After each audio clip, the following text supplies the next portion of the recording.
Hello, good citizens of Gotham. Welcome to the Political Vigilante Live. It is a little after 3 o'clock Pacific time, a little after 6 on the East Coast on Friday, March 26th. I'm going to bring my guests on in a couple minutes here.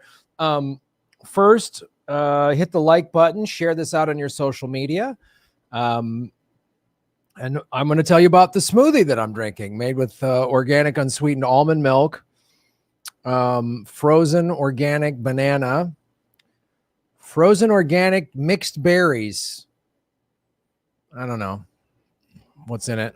Strawberries and some other smaller ones. I don't know that they're blueberries. It's just sort of mixed berry, but it's technically, it says it's organic. So I'm skeptical, but I've had my first Moderna vaccine, so I guess I don't give a shit what I'm putting in my body. Let's do it. Come on. I'm going to be turned into a lizard person. It's going to be exciting. Vegan protein powder, unsweetened organic peanut butter. That is what is fueling these vegan guns. So as you know, we've still been demonetized by the good people at Google and the CIA. You might know them as YouTube. So support our show. We're also streaming live right now on rockfin.com, which is blockchain and pays us in cryptocurrency, and also on Facebook Live. And not sure, we might get remonetized, but I'm not holding my breath. And, you know, they pay us in fiat currency. We're going to talk to Max and Stacy today about how that's not going to be worth much anymore. So why would you want to get paid in that? Unless you're going to buy Bitcoin with it, which is what I just did with my stimulus check. So, yeah, and the scroll below, and if you go there, you can tip the show on rockfin.com, and any of those tips, those questions I will answer after we interview Stacy and Max. So check all that out. And of course, if you're a premium member, you get access to all the fun stuff like the Political Vigilante Game Show. We did another episode last night, which was a blast with Lee Camp and Eleanor Goldfield. They competed against each other, and that is only available at Rockfin Premium and on patreon.com/Graham Elwood, another great way to support the show. So hit that like button. Kate is our moderator. Let us bring our guests on from the Keiser Report, Stacy Herbert and Max Keiser. Hello. Hey, what up? How you guys doing? Not too bad. Good. We're excited to be here. Good to meet you. Stacy, your mic is a little quiet. Oh, really? Oh, hold on. All right, we're fixing that. Oh, Max did a single interview before this, and I had my audio turned down. Well, now it's perfect. I'm excited that you guys are in the whatever library area where you do your show that I watch on RT. Oh yeah, we live in this little nook. This is our orange pill nook. And these are famous right now, these block clocks. I don't know if you saw that whole controversy yesterday. No. Yeah, well, when Jack Dorsey was speaking before Congress or testifying before Congress, he had one of these clocks behind him. And you really have to be in the know to know what these are. And this is basically a Bitcoin block clock. So it records quite a few things, including if it's plugged in. Ours is not plugged in, as you see. But it records, the latest block size. It records how much the price of Bitcoin. It also it'll put up a symbol of like how much Satoshis you get for $1. And so Jack was giving his testimony, and those blue check conspiracy theorists who are all Russiagate. Well, they happened upon it and thought it was just a normal clock and saw 1952 on it, which was how many Satoshis you get for $1. And they thought that was because it was 9:52 in the morning in California, that he had it set to Moscow time, and that this was a big conspiracy theory. But everybody in the Bitcoin community, of course, did chuckle because we immediately knew what this was. Ours says permanently hello because the guy who makes it, who's on Twitter at MVK, he won't help us set it up. Yeah, exactly. It's good that the blue check Russia Gators got something to be dumb about on the internet. I'm so excited for that. Well, I wanted to bring. I've I've been watching your show for a while, and then I saw you recently on the Jimmy Dore show. Jimmy's a friend of mine. I've been on that show a lot, but I really wanted to because I've since last summer have been educating myself more about Bitcoin and cryptocurrency in general, and just so I started watching more shows that talk about it. Your show, they talk about it on Boom Bust. I've had Christy I on this show a couple times, and I'm just trying to educate. As I'm educating myself, I want to educate my audience more about it because the Fed just printing trillions of dollars. Like this is insane. This is insane to me, and I'm sure to you. So I first wanted to ask though, when did the two of you learn about Bitcoin, and what was your initial reaction when you first heard about it? Well, Stacy booked a guest on the Keiser Report named John Atonis back in 2011, who contacted us and said, "Hey, I want to come on your show and talk about Bitcoin." And Stacy said to me, "This guy has something that sounds like what you were doing in Los Angeles with the Hollywood Stock Exchange, a virtual currency." So he came on the show. He told us about Bitcoin. I clicked into it right away because it was similar to a project that I had been working on back in the mid-90s in Los Angeles. And so we started buying it when it was $1, and we started talking about it when it was $1. At that time, we were very into gold, and the gold crowd really hated us talking about Bitcoin. It was like Bob Dylan suddenly going electric at the Montreux Jazz Festival or a folk festival or whatever the case was. And so that's how it all started. And so then, and you've watched it. I mean, I was just talking to a friend of mine who got into Bitcoin around 2011 about, back then there weren't any real exchanges. Like it was very more, seemed more fly by night back then. And as you've watched it now, 10 years later, especially since it was right around a year ago when the markets crashed because of COVID and it dropped down to about 3,800 and now we're trading it, I don't know, to this morning it was 53 or 54,000 or something like that. How have you seen this change, just not just America, but just finance and currency in general? I think it kind of has changed. The biggest change has been in people themselves, society, groups of people. The Bitcoin community has been, there's been a remarkable change in that since 2011. It's always been filled with freaks and geeks from the very beginning. And that was the very first, as Max said, he and I had been reporting on the gold market and had attended quite a few gold conferences.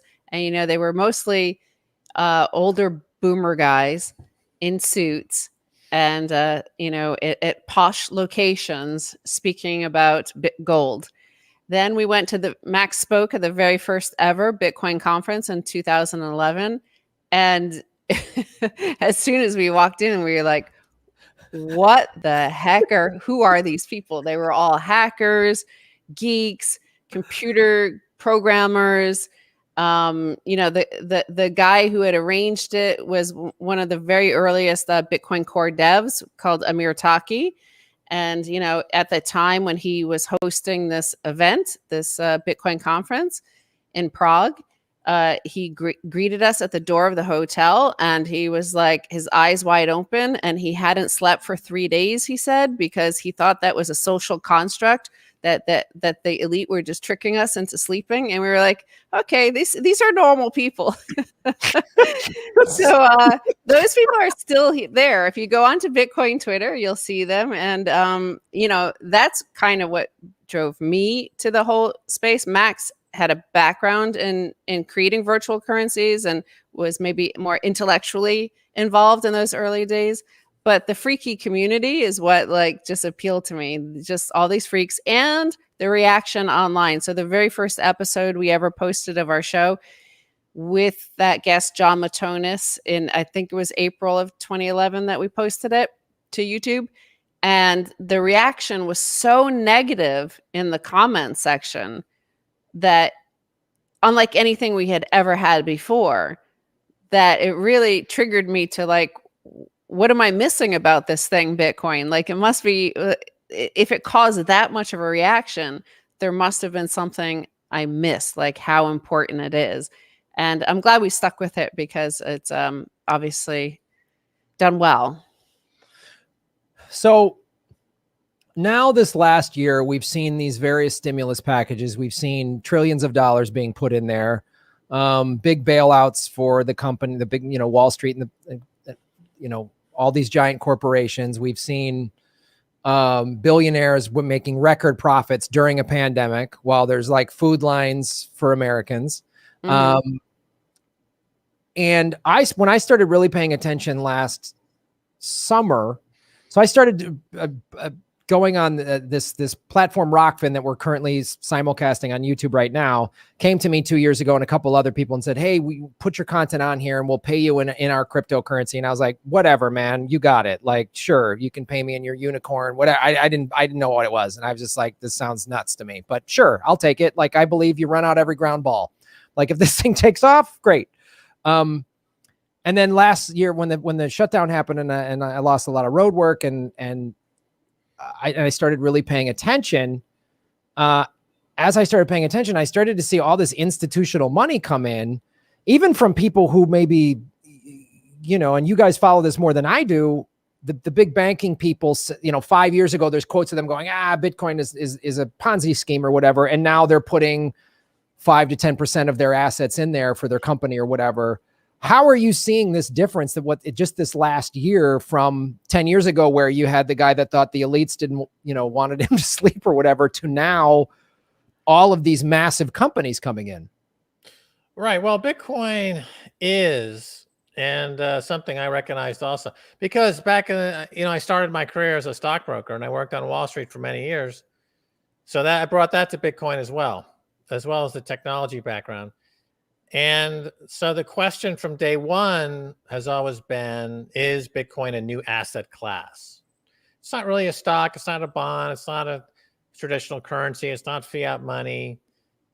And so it was a little bit of everything, but also not like anything.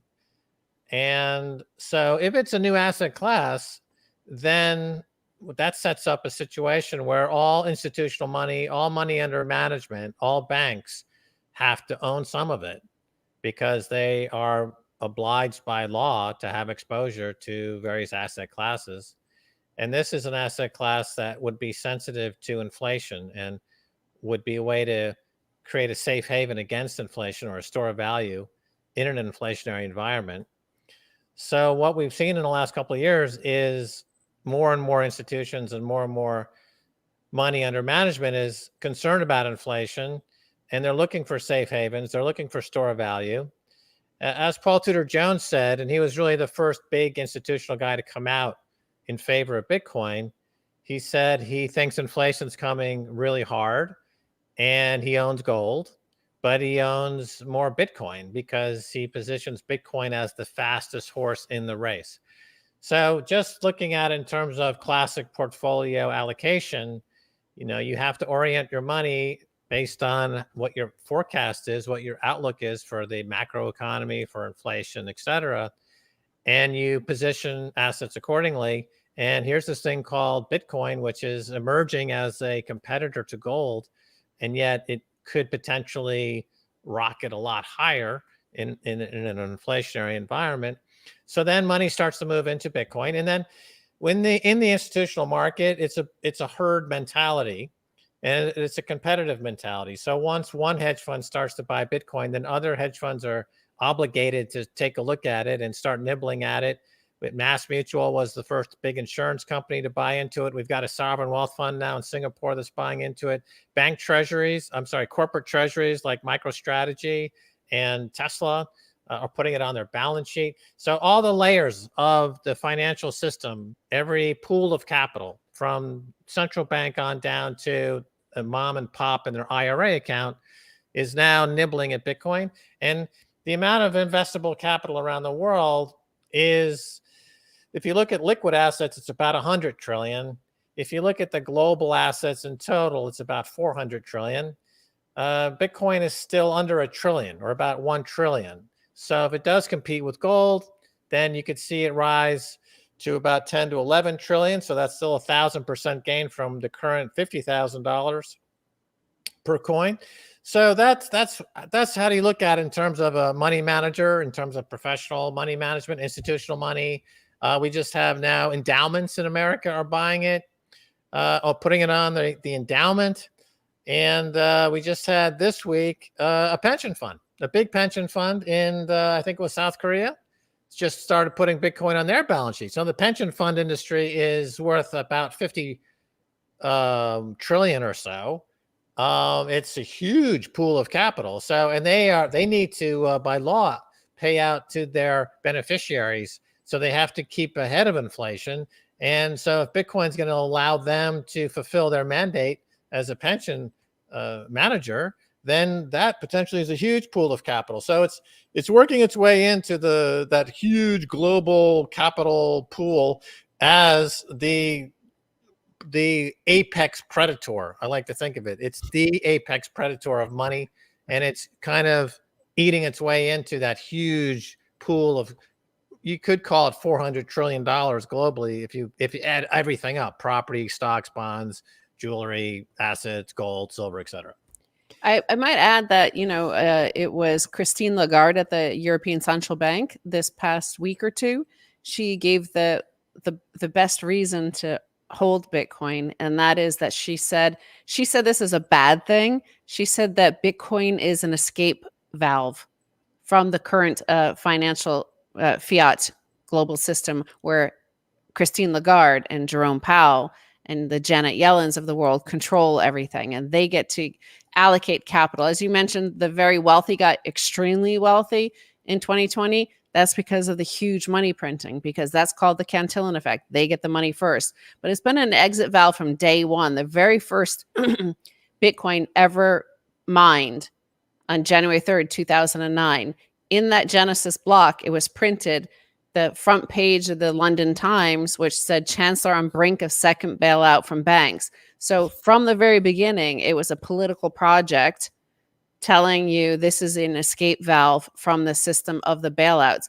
Max and I, this is why we were reporting on gold. We weren't just randomly reporting on gold. What we were reporting on for the previous 4 years, first for Al Jazeera and then BBC World. During the financial crisis, we had a show called The Oracle for BBC World when all the banks were collapsing. And so we were reporting on this already. We were already talking about how the system is so unstable, and the actions of the central banks were further destabilizing the system. So we were reporting on that. We were reporting on the the bail-ins that happened in Cyprus. I think that was 2012 or 2013 when their banking system collapsed, and they did a bail-in. So they took everybody's money. If you had more than 100,000 euros in the bank, they seized that. And they took that. We reported on Occupy Wall Street. We were reporting on the Arab Spring. These were all reactions to the collapse of the financial system, the banking system, the monetary system, and the interventions in it. So this is just a continuation of that's happened, that it's been an exit valve. It's been an escape hatch for many, many people around the world. We've seen them move into it. We saw Cyprus move into it. We saw Argentina move into it when their country went bankrupt. So all of those people using it as an escape hatch created this asset class. And Fidelity Investment Bank, by the way, which is one of the biggest banks in the world, they have been mining Bitcoin since 2014. So they were one of the very earliest in this. And when they told their clients last year that they should allocate 5% up to 10% of their assets in Bitcoin, that's one of the reasons. What they said primarily is that it's basically is safe from political confiscation and the collapse of the financial system. Well, yeah, I want to talk about that for sure, because I mean, and I'm sure you're well aware of all of the bubbles that were in existence before COVID: the real estate bubble, the commercial real estate bubble, the car loan bubble, the student debt bubble. All these bubbles were in existence, and then you add on all the people who have not been paying their rent or have been, in forbearance on their mortgage, and this new stimulus plan doesn't pay those off. They're just kicking the can down the road. So how do you see with all of these bubbles and all of this stuff that you've been reporting on for a while now about the central banks and the last financial crisis from 10 years ago, how do you see all of this playing out? I mean, like, it just seems like there's a meteor coming, a financial meteor coming towards the planet, and it's going to hit America first. I mean, like, how is this going to play out? Well, it's a form of wealth confiscation. Mm-hmm. We saw in 2008, people of color in America who are homeowners had their homes stolen by the banks. Here in this particular, with the commercial real estate now, to get the PPP loan, you've got to put up the property as collateral. That's just a recipe for seizure. And it all ends up going to Warren Buffett. You know, Warren Buffett is now one of the biggest apartment owners in America because it was all set up in 2008. The wealth was transferred from thousands, maybe 100,000 families to Warren Buffett through the machinations of central bank accounting fraud. Now we're seeing the same thing during the COVID crisis. That's how we see that wealth constantly being pushed upward to an ever smaller concentration. And it's what I call neo-feudalism. So we're going to end up with oligarchy and feudal lords controlling basically 100% of the wealth. And we're going to have people just living on subsistence click farms for Google or Facebook, you know, click an ad and get a protein pill. That's it. Also, you'll probably have an era of populism happen. Like, we'll have Donald Trump-like leaders from both the right and left. Even Biden, whether or not he's totally there, mentally, who knows? But the fact is, like, he's promising to write off student debts. Ilhan Omar is proposing that all of those, the mortgages and rents that haven't been paid for the last year get wiped out. But you can't just wipe out. That's the problem. It's like it comes out either through inflation or taxes. So they'll just inflate it away. So the cost hits everybody anyway. Like, it gets paid. There's no free lunch. So it gets paid by somebody. But when that happens, when those debts get wiped out, we are reliant on the kindness of strangers, namely China, to continue sending us goods that we require for our homes. Look at all the stimulus checks. Some people put it into Bitcoin, and if they put it into Bitcoin at the first stimulus check, it's worth over 10,000 now. But many bought durable goods. The durable goods like exploded. All the washing machines, dryers, refrigerators, all of that came from China. So we just sent all our money to China. So, it's just further destabilization that will happen as this progresses. Yeah, I mean, that's why part of the reason I started when the shutdown first happened, and I started looking at the first CARES Act, and they had something in the neighborhood of $4.25 trillion that was sort of hidden for Wall Street. And I started reading the fine print of the PPP loans and even the SBA loans that are like, as Max was saying, you had to put your business up as collateral. Because I lost my house in 2008 because Obama and a little bit from Bush, but they both gave the banks a bunch of money and just let them steal my home. I mean, that's a whole story I've told my audience a million times. So this time I was like, I'm not going to let this happen again. And as I started paying more attention to Bitcoin, seeing how much it's going, that's why I've been trying to preach this as much as I can on this show. And then you guys have been doing it for a decade now. What would you? I mean, I'm literally just saying, if you can afford it, take your stimulus check and buy Bitcoin. Like, if you don't need it, if you don't need to pay bills, if you're not behind on something, and what do you say? Because I'll tell people, get more educated, learn about it, watch as many videos. I tell them to watch your show and other shows. But what do you say to the person that's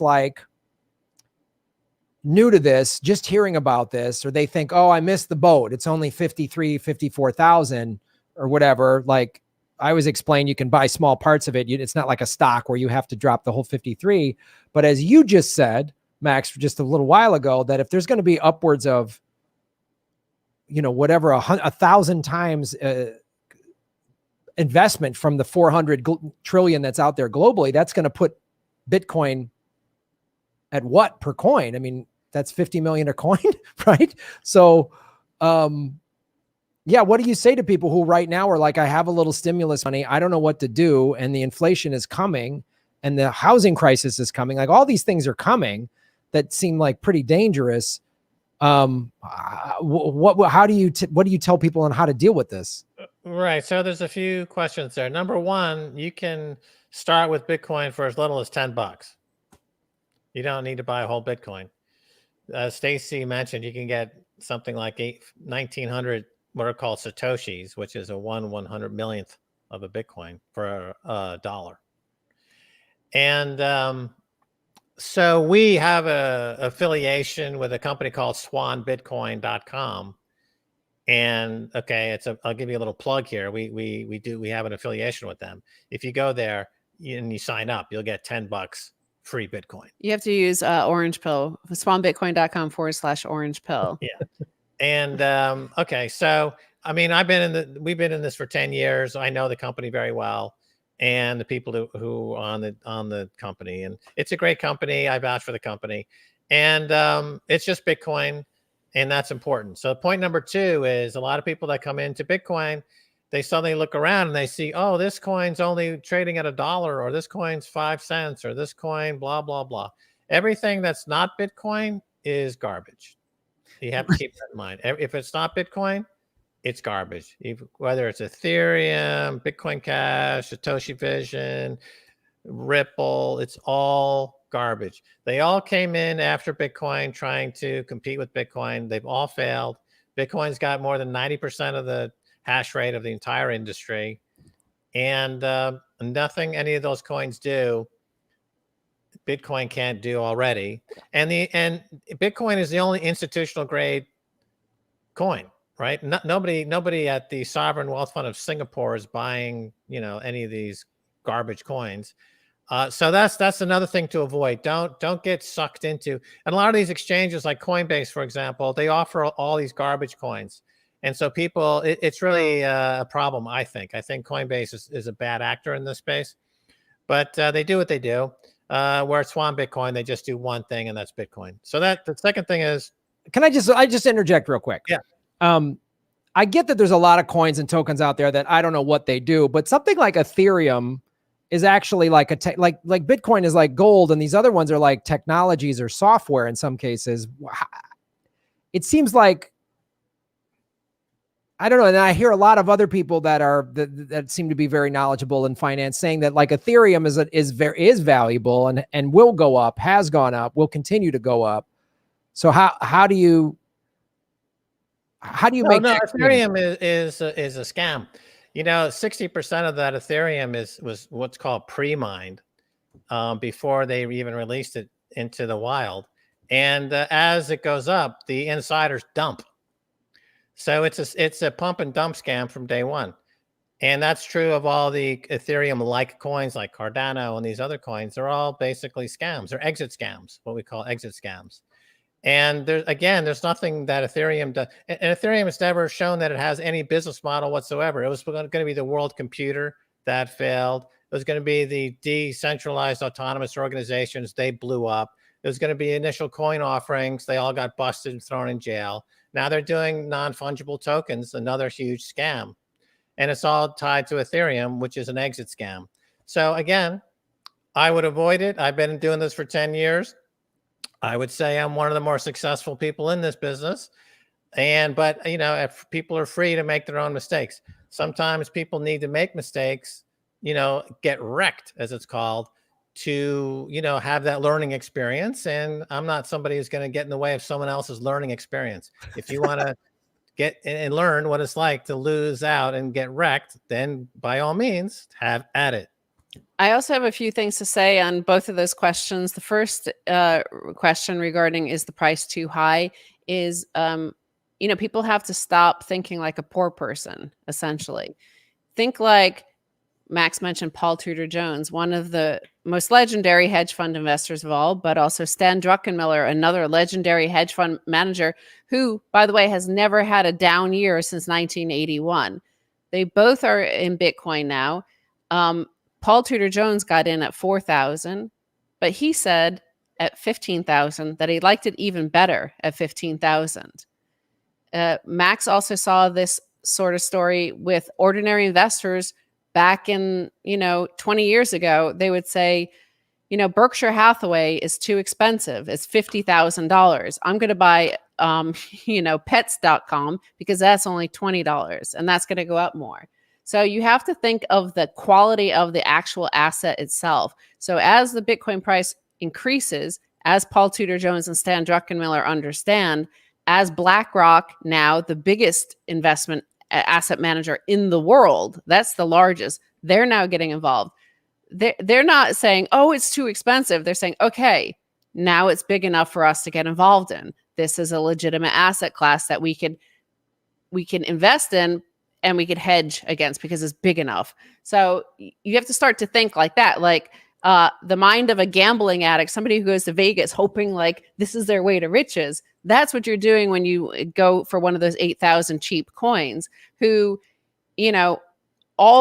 all of they are offering anybody is a possibly you might land on red. Possibly you might get something that goes 1,000x for one day and then it drops to nothing. That's the only thing they ever offer because they can't be what Bitcoin is. Bitcoin is the first. It has the network effect. It has all of the best coders in the world working on it. It has the most security. The network is the most secure, and it has a reason to exist, and that is as a store of value. Nobody's asking for, a world computer. We already have a world internet. It's already there. Like that Bitcoin is digital gold for an internet age, a globalized world. It actually does better than what gold has done because gold is all in the hands of the central banks. It's all centralized. And that's a problem.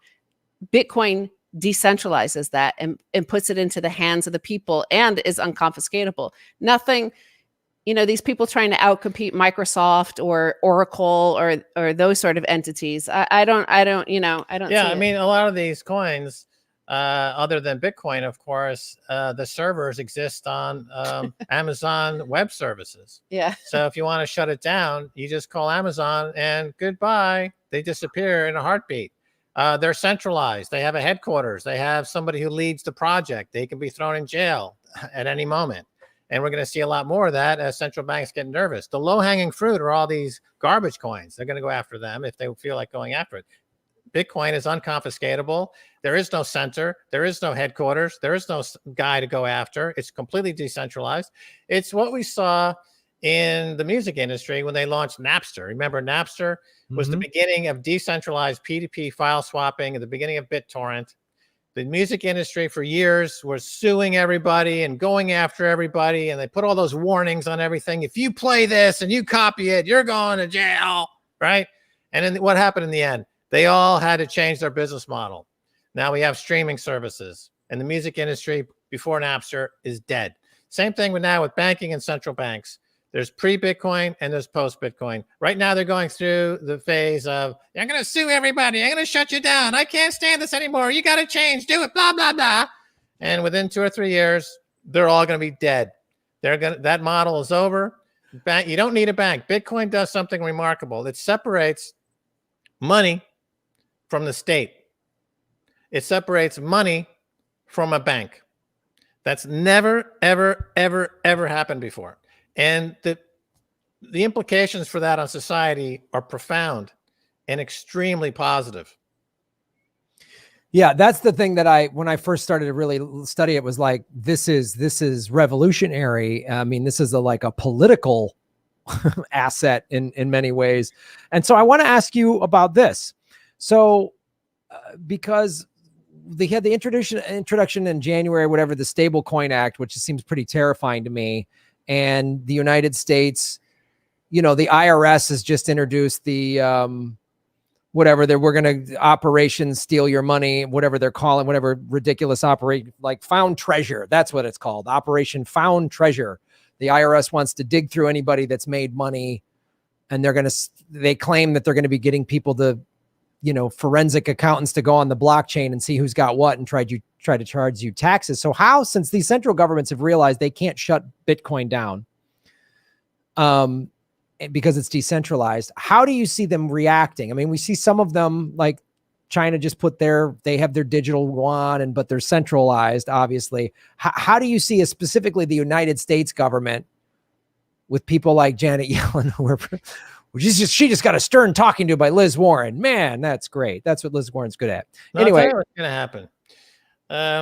As we've been pointing out, what's going on right now is that the money printer has gone berserk, and they're printing trillions and trillions, like it's 8 or 9 trillion in the last few months. I mean, and globally, it's tens of trillions of dollars are being printed, because that is at the stage of hyperinflation. So the Venezuelaization of the global economy is happening, and paper money is over the past 300 years, the number of fiat money schemes that have been introduced by various countries over the past 300 years, the track record for ones that have lasted is exactly 0.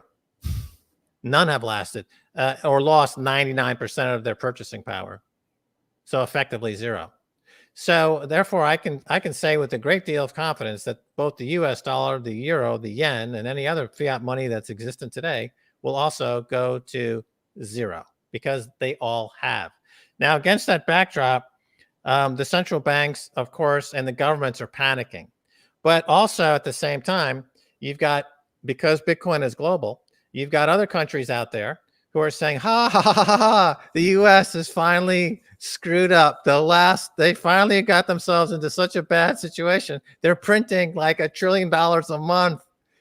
So what they're doing is they're buying Bitcoin and they're mining Bitcoin. And we're getting into a situation where the US has to come to Jesus moment and decide, are we going to let these other countries become richer than us because they own Bitcoin? Or are we going to let ourselves be relegated to third world status because the US government doesn't own any Bitcoin? And they're going to say, you know what, we got to get in this race. We're going to enter the hash race, what's called the hash war. And we're going to say, the IRS is going to say, hey, pay your taxes in Bitcoin. We'll give you a 60% discount. We'll give you an 80% discount. And I'll be like, well, give me a 90% discount and I'll feel better about it, right? They're going to be desperate for Bitcoin, because Bitcoin is, like I always say, you don't change Bitcoin, Bitcoin changes you. All these governments think they're going to impose their will. They're going to change the law. They're going to make demands, right? Meanwhile, Bitcoin's like, I got you, bro. Like, it changes people. It's going to change governments. It changes everything. And to see it happening on the nation state level is not surprising.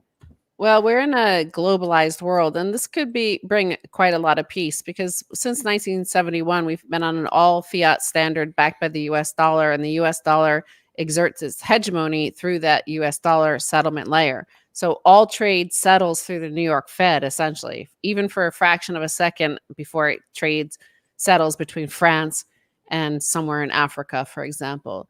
So the Fed and all the government officials in the Treasury understand that they're losing that exorbitant privilege. They're losing that sort of control mechanism. So that's on one hand internationally, but domestically, what you can read into some of the statements from both the Fed and the Treasury, who are starting to work more and more hand in hand, right? This is where the danger is starting to come in, is that we've had all these, especially since 2008, all of this overt, like huge quantities of money printing, which has mostly been from the Fed. And it's what the Fed can do. The Fed can't print money. What it can do is print credit. It could give credit to all these banks who, we all see, everybody could see it. We see the evidence. They've become fabulously wealthy. Jamie Dimon's a billionaire. Lloyd Blankfein's a billionaire from doing a basic utility function of running a bank. But they never give any of that money. It never trickles down to the people. So even the Fed is saying there's not much more we can do. But that's what they want to do with their, because the banks refuse to lend and they can't force the banks to lend. And you see that with the velocity of money, by the way, it's collapsed while the volume of money has increased so hugely, they're not lending it out. So what the Fed wants to do with their Fed coin is deposit it directly into your bank account. So they want to bypass what they would deposit it, directly into your wallet, that you don't even need a bank to go to be the intermediary. So our guest Simon Dixon once had a fascinating theory of what we might see for a prediction of the near future, is that he imagines a world where the bankers are going to be the ones outside in the streets in Zuccotti Park, demanding that the Fed restore their authority over the monetary system. Oh, that would be fantastic. Thoughts and prayers if the bankers lose their power. Thoughts and prayers. I'd be really bummed if that happened. Really, we'll all shed a tear. So let's talk about this though, since all this money printing. So I want to know how you think, because America is everything about America looks like, well, this is what a collapsing empire looks like. Even great, we got Joe Biden in, and now we've got fascism with a rainbow flag. We got good old fashioned Joe Biden's Democrat fascism. The neoliberals are going back to brunch, not caring that, whatever, Biden is still bombing everybody. We're doing everything that empires do. We're spending all our money on war. There's a handful of people with all the money. There's people living in the streets. Now you've got 26 million new guns were bought in the last year on top of the whatever 100 million that were already in this country. So how do you see with all of this financial collapse on top of just all of the things the American empire has been doing? Like, it seems like COVID really brought to light all of America's problems. Like, it just really pulled up the rug and showed all of our cracks and cockroaches and everything, all of our problems with racism, everything. And it just doesn't feel like America is going to keep going. So how do you see that? How do you see America, like what America is going to look like? So I think it's important to understand that it will collapse, but for the ordinary person, it will get better because of that.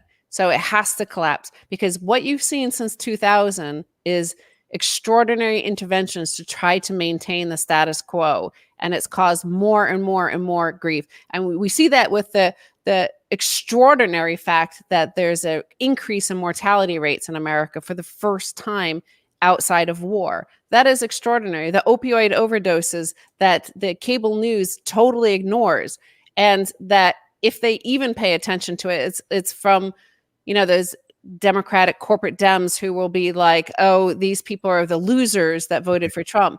Like, that sort of state of being of our elite class is disgusting and immoral, and that has to end. It'll be better for them.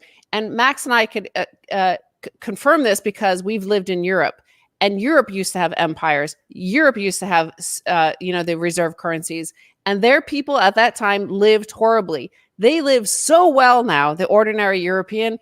They vacation 6 weeks a year, 8 weeks a year. They have medical care. They have all sorts of stuff that ordinary Americans do not have. And unless you've lived there, you don't understand just how much better they have it. So they are post-empire economies, and the ordinary person is doing fine there. You don't have the oligarchs and the trillionaires that live there like we do here. So that's important to understand.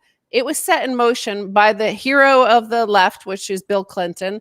He set in motion with three things at the very last days of his administration. He set in motion the inevitable. It was inevitable. It would all collapse when he got rid of Glass-Steagall. Max can go into these more. He introduced the Commodities Futures Modernization Act, which legalized gambling of derivatives, that the explosion in derivatives that destroyed the world and hollowed out. And it was a predatory system that hollowed out America and sent all our jobs overseas. That was because of the Commodities Futures and Modernization Act of 2000.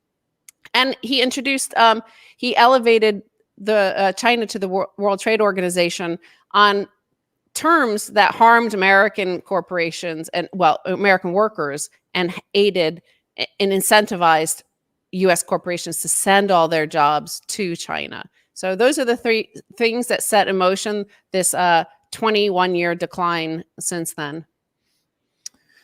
And then he got out of office and rode around on Epstein's plane 26 times. But that's another story. He said 4. I believe him. He's a good guy. That's why he had Ghislaine Maxwell at his daughter's wedding. So this is the first take I've heard from anybody to say that actually post-empire is going to be better for the average American.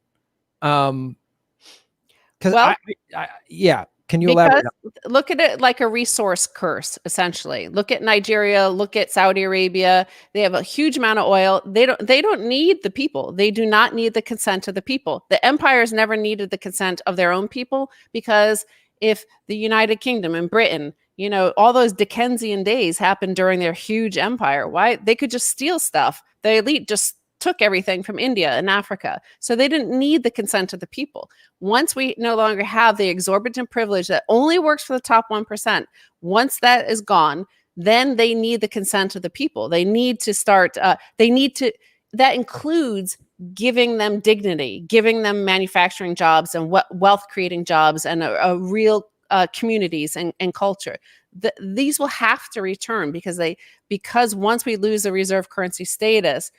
Now, the important thing, like a lot of people will feel like bristling, like I'm patriotic and I love the dollar, is like the way the fact that global trade and the world economy is set on the US dollar means that you cannot have a wealth creating job. You cannot have your manufacturing job and have the US dollar by necessity, because it's not gold. Gold is dispersed all over the world and you can dig it up and mine it.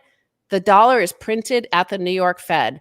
And how do you get that dollar then to China, to Latin America, to Asia? How do you get those over there? Well, you have to have trade imbalances, right? They have to send you their goods, you send them dollars. That's the only way to keep that system alive. You have to keep on sending them dollars, right? So the only way to do that is to have a trade deficit. So that means you lose your manufacturing jobs. So that's why China, by the way, they don't want the yuan to be the reserve currency. They don't want to replace the dollar because they don't want a situation like America has, because they have 1.4 billion people and they often riot. There's like 90,000 riots a year in China. They don't want unhappy people. So what is the timeline do you see in terms of America's collapse? And then as America's collapsing, like, will then Bitcoin be, Bitcoin's going up no matter what, right? Right. Well, the timeline is interesting. And that's what Bitcoin's telling us. You know, Bitcoin's at 55, 60,000 a coin because it's communicating. It's a signal. It's discounting this future of a collapsed dollar and collapsed fiat money. Markets are discounting mechanisms. They tend to look ahead and give you a price discovery. And so Bitcoin's telling us today that the US dollar is in a hyperinflationary collapse against Bitcoin right now. So the dollar is dead, except we just haven't buried it yet, but it died. Yeah, follow up on that, because that's really interesting, the price signals. And that's something we've covered on all our shows for years now, is that it is the elite who, I don't know if it's necessarily bad intent, but they were just trying to keep everybody calm about the situation and the disintegration of their authority by hiding the signals. So like when the money printing happens, when all of that government debt accrues, what used to happen is something called the bond vigilante. So the bond investors would increase interest rates, right? They would demand higher and higher interest rates because they would see that the government had way too much debt that was outsized, right? So they're like, well, I'm not going to lend to you. I'm not sure I'm going to get paid back. So I'm not going to lend to you for 2%. I'm going to charge you 7%. So the Fed has destroyed those bond vigilantes, crushed them, because they started buying bonds, which they hadn't ever done before. They just started buying all the bonds. They were the buyer of first resort. They just bought and crushed the yield curve. So they were destroyed. Then the gold market as well. Gold bugs used to be a way to signal to the markets once, remember back in the 70s, gold prices went from like $35 when we went off the gold standard up to $800. A huge move.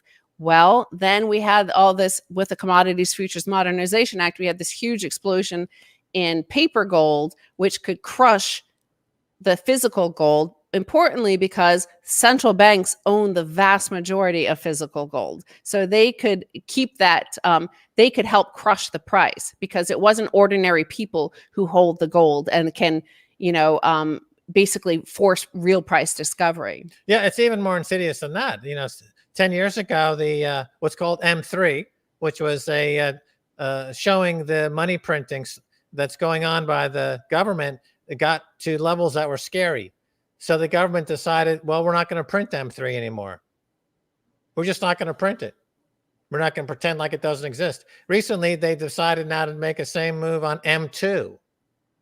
So again, no price signal. Don't tell the people. Don't show that the money printing is off the charts. Just don't print it. Just ignore it. Pretend it doesn't exist. So it's an amazing David Copperfield-like magic trick where it's all misdirection. Sadly, the end is nigh because there's only so many trillions of dollars you can print before you have a problem. And that's what Bitcoin's telling us. The signal of Bitcoin right now, Bitcoin is the only asset in the world that's not in a bubble. The dollar, the bond market, the stock market, the property market, they are in massive bubbles. Bitcoin is the only undervalued, it's the cheapest asset in the world compared to hundreds of trillions of dollars worth of worthless paper that is soon to revert to its intrinsic value, which is zero. And while they've crushed all those price signals. And what do you see now in that political space? Any of the signals, what they were just telling you the truth, right? That this is an untenable situation, that you can't just keep printing all this money. So they crushed those in order to maintain their delusions that they have any control over the global economy anymore. So now they're moving towards deplatforming and demonetizing anybody that's not with the military industrial complex sort of media, the cable news. So, that's the last move I think they're trying to do is deplatform anybody that speaks about this sort of stuff. Right. The price signal equivalent in media is called journalism. Yes. To get rid of that price signal called journalism, they're madly trying to deplatform so that there is no signal coming from investigative journalists, because that would be a tantamount to admitting fraud and admitting guilt. Same thing in the financial sector. So that's where the finance sector and the political sector overlap in this way, that they're both engaged in massive cover-up of the signaling that should be coming from a healthy market and a healthy journalistic market. So these two are working in parallel, and the result is catastrophic. Yeah. I mean, so if I hear you correctly, you're saying trust the government and trust the oligarchs. Did I hear that correctly? Is that what you guys just said? No, this is fantastic. This is really eye-opening, and I really appreciate your time. Before you go, because I've been saying the same thing to my audience in this short amount of time that I've been in this space. I'm like, just invest, just put something in there, even a couple $100 into Bitcoin. So how high do you think it could go? Right. I say that Bitcoin has no top because fiat money has no bottom. In other words, don't wait to the point where the streets are littered with dollars like you see in the Venezuelan bolivar, and it's coming. So it priced against fiat, Bitcoin is going to infinity because the dollar is going to, not only is it worthless, but in some cases we're selling bonds with negative interest rates. So it's worth less than zero. The fiat money is worth less than zero. So in that environment, Bitcoin priced in dollars is going to infinity. If you price it in ounces of gold, that's slightly different. I mean, that's around 35 ounces of gold per Bitcoin or something like that. I could see it going, many, many multiples higher in the near future. But, there's an old saying, it's better to be a few months too early than one day too late. And that negative interest rate is probably one of the most important stories that has happened over the last 2 or 3 years, but in the entirety of the US media is like some high school like drama. It's just so filled with tedious gossip, and they're not informing like Max said, they are supposed to be a price signal. They're supposed to be telling the population what is happening and what that means. Our guest, Dr. Michael Hudson, who is an economic historian, he says in the 5,000 years of money that he has researched, never once has there been a negative interest rate on money. That means time has no value. Interest rate is a price of time, right? So if you're saying time has no value at all, there's negative value. You're saying the comment when these negative interest rates first started appearing, and this was a couple of years ago, I said the only way this makes sense is if Goldman Sachs is trying to go backwards in time and steal from customers in the past. Which, if they could get away with, they would. Oh yeah. Well, I really appreciate the two of you taking the time to educate myself and my audience about this. Yeah, and it's as I get more, because a friend of mine just bought some Bitcoin. He bought it like 59,000, and the price went down. He was like, "Oh man!" I go, "Dude, you are not missing the boat at all," because as you say, whether you buy it at 53 or 60,000, it's going to go up to 500,000, 1 million, or infinity, as you've talked about. So it won't matter. It really. That's why, and I show my friends or in my audience that's like scared. Oh, it's too high. I missed the boat. I go, the big financial institutions aren't waiting for it to go down to 10 grand again, because they know it's not. They keep buying. They keep buying in. So you should put some in there. We're exiting. Think of this. We are exiting now the fiat dark ages. This is what history in the future, they'll look back at this time and say, and think of the past 50 years as the fiat dark ages, just like the Middle Ages and their dark ages. We exited that and went into the Renaissance, one of the most amazing periods in human history. We are entering that sort of thing. This is what we're not talking about, like profits and like, oh, I'm going to make some money on this. No, it's like beyond that. We're entering a Renaissance 2.0. And that is amazing. Those, like, you have to prepare yourself for good times now. It's going to get really good. You don't think there's going to be a period of like civil unrest and mayhem, and like January 6th is going to look like a Disney parade? Hey, you know, Bitcoin does this to you. It hardens you. It changes you into a different person. You go from a high time preference individual to a low time preference individual. Do you think Da Vinci and Michelangelo were like, ooh, you know, there's bubonic plague and half of Europe just died. Ooh, there's the Inquisition and everybody's being tortured to death. You know, they just created freaking great art. And that is because, you know, Florence was the home of the florin, which was the most trusted unit of account globally at that time. So I think we're entering that sort of time. Don't you, Max? Yeah. You know, the thing is this, that with fiat money, it's stable, but you're guaranteed to lose purchasing power. With Bitcoin, it's volatile, but you're guaranteed to increase your purchasing power. So are you willing to trade a little volatility for a guaranteed increase in purchasing power versus holding on to this paper money where it's guaranteed that you're going to be losing money, at least at a rate of 15% a year for the next 10, 15, 20 years. And it could get even worse than that. So that's the thing you have to ask yourself. As far as social unrest that comes with it, you know, the founding fathers said that here's a republic. I hope you can hold on to it.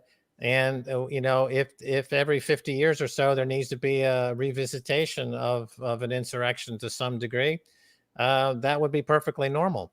You know, it's not a static thing. America's not a static thing. It's a living, breathing organism that has to refresh itself and regrow and get rid of the dead wood. If the markets can't get rid of the dead wood because they've been co-opted by oligarchs on Wall Street, if the media is become dead because journalism is being outlawed, then we need we need an insurrection. And with Bitcoin, it's a passive, nonviolent social insurrection. It's a nonviolent insurrection of the people, for the people, by the people, to get rid of the oligarchs. And we're going to be a lot better off post fiat money. I mean, God, this is one of the more positive interviews I've had in a while. Usually it's just like, we're done, it's over, hang yourself. And so I really appreciate you guys taking Bitcoin and showing this perspective to me. It's just the beginning. It's just the beginning. It truly is.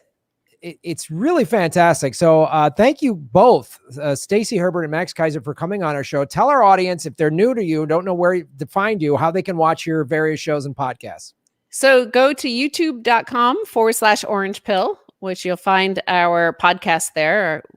Because we have such a face for television, of course, we have to put ourselves just on television. Also join our Telegram group, because that is the hangout for Renaissance 2.0. It's relentless optimism in there. If you're looking for relentless optimism, go in there and hang out in the Telegram group, t.me/orange pill. If you're looking for relentless pessimism, don't go there. Go to Rachel Maddow show. Okay. we actually boot out anybody who's a Karen, a negative, a downer. Like, nobody wants to hear your complaints. Go away. So those are the two best places I would say to find us. Yeah, totally agree. That's where I hang out. In our Telegram group, we have nearly 25,000 people, and it's just 24 hours a day. Everybody's on there relentlessly optimistic, and you'll find good times and people that, really, really positive, optimistic people, and they'll help you along your way. If you're feeling any panic, if you're feeling a little bit scared, hang in there, and you'll see that good times are ahead. They're here now, in fact. I really appreciate that. I was thinking about how do I get out of America, because it's going to collapse, but I listened to you and I feel like I should stay and make art. That's what you should do. I think I wouldn't leave. Hey, we came back. We were in Europe for 15 years. Yep. We're back here now. So it's there's a lot of hyper Bitcoinization. The Bitcoin community in America is huge compared to Europe, partly because Europe has it so good right now, right? Like, as I said, the ordinary person lives so well, and they're like, they don't know. In fact, I think they're less likely to understand what's about to hit them than any ordinary American. And the Bitcoin community in America is one of the best in the world, I think. Right. Also, in other countries where you see incredible Bitcoin strength would be in Latin America, Argentina, Brazil, these countries that have experienced hyperinflation for many years.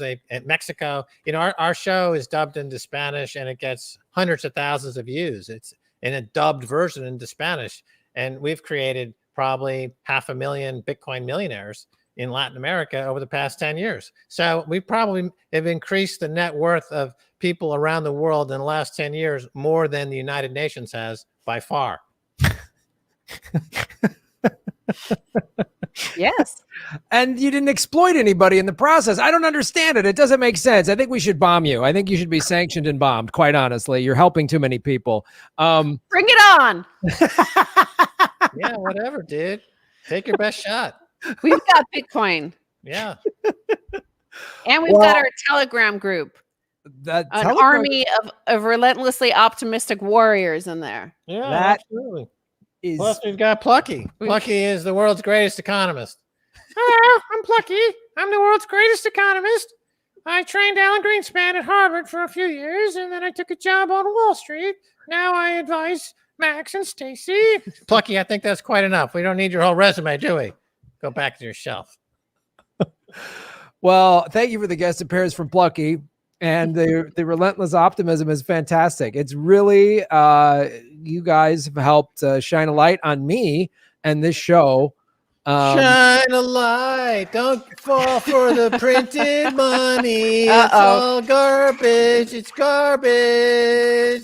It's printing by the trillion. That's relentless pessimism. That's what pessimism looks like. This is what Alan Green. This is Janet Yellen right now printing money. This is what it sounds like down there in Washington, D.C.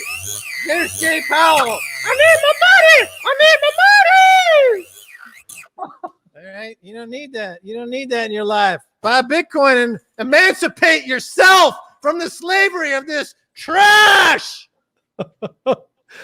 Well, this interview and the what the Wall Street Bets people did to crippling that hedge fund are the two funnest things that I've had happen to me in the last couple months. So this was really like, this gives me hope very much so. So Max and Stacy, you guys are welcome to come on my show whenever. And thank you so much. And thank you for doing all the machine and all that shit at the end. Just go start stacking Bitcoin. And if I could plug one of our affiliates, it's swanbitcoin.com/orange pill. And it's the best way to onboard yourself because there's no shitcoinery there. If I'm allowed to swear on here, I'm not, hopefully that's okay. But they give you $10 worth of sats for free. Okay. So you're not going to stress that. That's last word, actually. That's a good thing to think about is a lot of people do get stressed because Bitcoin is quite volatile, but there are an enormous number of ways now to just earn Bitcoin from like, we just got a debit card from a company called Fold. So you go to Fold app and you get a debit card. It's debit, right? So it's pulling from your bank account. You go grocery shopping, you go pay your utility bills, any of the stuff you pay every single month, and you get sats back for every single time. So I just went to Whole Foods earlier and I got 3,500 sats. That's about $2 worth, right? But it stacks up every single time you're shopping. Sometimes you get, you also get to press a button, a little spin wheel, that you might win a Bitcoin, you might win more rewards. The last time I went to Whole Foods, I got about $15 back in sats. Yeah, what's amazing is that because Bitcoin's gone up 1,000% in the last year, all the grocery shopping we've done over the past year and all the bills we've paid and the Obamacare bills, we've actually made 900% back net of cost. Because you've been using this debit card? Yeah. Yes, you just use the debit card. So it's a good way to stack sats without having to worry about like, oh, I spent $100 on those Satoshis and now they're down by 20%. You don't worry about that because it's just accumulating anyway, like airline miles. And you're, after a year and it's doubled or tripled and it's in your wallet and you're like, whoa, now I understand this thing. It reduces your cost by a fantastic amount. Every time Bitcoin goes up, your overhead just went down. Oh man, I love it. I've been seeing more and more of these exchanges putting these like, interest bearing accounts. If you store your Bitcoin in there, but what's the name of this? That thing is sort of risky because you're not really being paid well enough, I believe, in our opinion, for the risk that you're taking. Because if it in Bitcoin is called not your keys, not your coins. So if you don't hold your coins, then they're not your coins. Yeah. So if you send it to one of those interest bearing things, they hold it for you.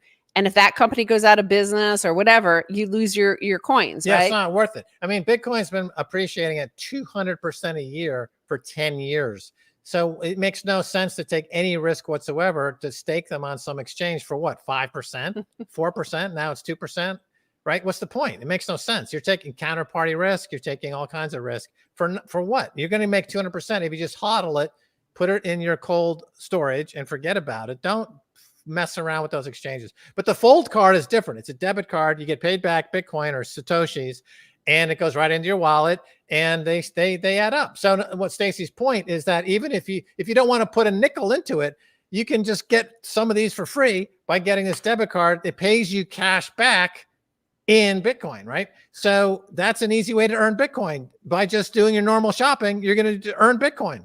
So if I understand correctly, you get this Fold debit card. So it's linked to like a bank account that has fiat currency in it, and you go to the store and buy whatever with fiat currency, and then you're paid rewards in Bitcoin. Yep. Yes. That's it. Yeah. That's it. Yeah. That's it. But nothing out of the ordinary. You're spending on, or you're already buying stuff on these, at Whole Foods or right. So like I'll load it up with $500 from the bank, and I'll go to Amazon, which I go to every day anyway, and I get sats back on every Amazon buy. You get 6% back at Amazon. 6% back on anything I buy on Amazon in Bitcoin. So now Bitcoin in the last year has gone up over 900%.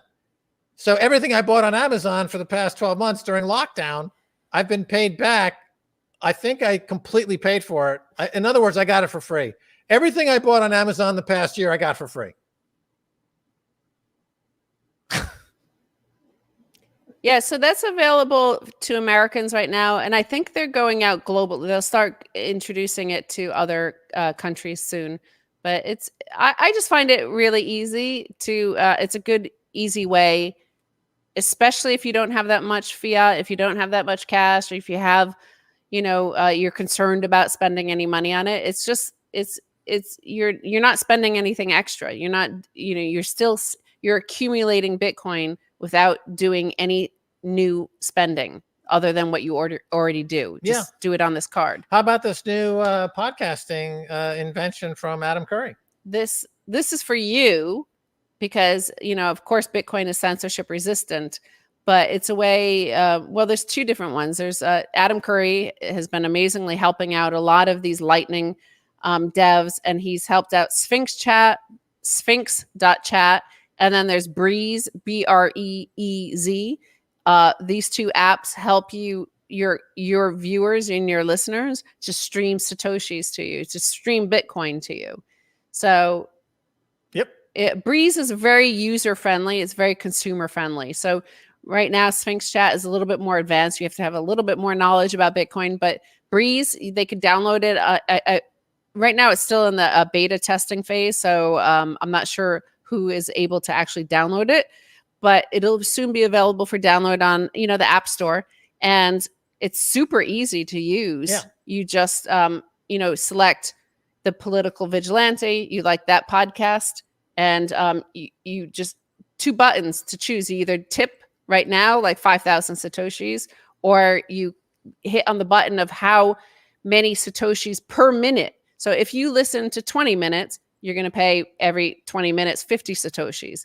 If you listen to 40 minutes, it'll still, you'll be stacking up every minute. And you see it, like, people are listening to our podcast as we speak right now.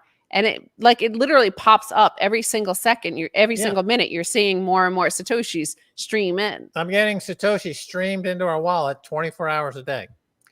So there's a whole bunch of ways now developing where it's just you earn it or you stack it through just spending, your ordinary bills that you need to pay anyway. This is the exciting thing about Bitcoin now. I mean, in the first few years when we got involved, okay, you're buying it, you're holding it, it's going up, that's cool. But now it's actually totally changing all kinds of industries. It's changing the banking industry, it's changing the media industry, it's changing the podcasting industry.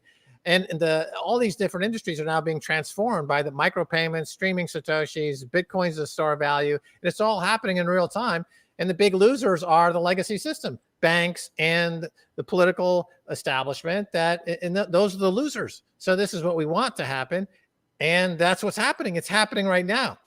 Relentlessly optimistic we are. It's so fantastic. Well, Kate, my assistant, I know you're watching. Please write down Breeze because we're going to investigate that. Yeah, that should be available. Like we're beta testing it now. I'm not sure if it's. You could check it out, see if it's yet on the App Store, but it should be very soon. It looks, to me, it seems perfect. It works super well. So I think it's like beyond beta at this point. Yeah, man, it's a glorious cosmic now. We're in the cosmic now. We're entering as the orange, the singularity. The Bitcoin singularity is happening right now, March of 2021. Okay. I know you guys. You got time for one more question, or do you got to go? It's okay if you. Yeah, one more question, and then we could go. Give it to us. Give it to us. So.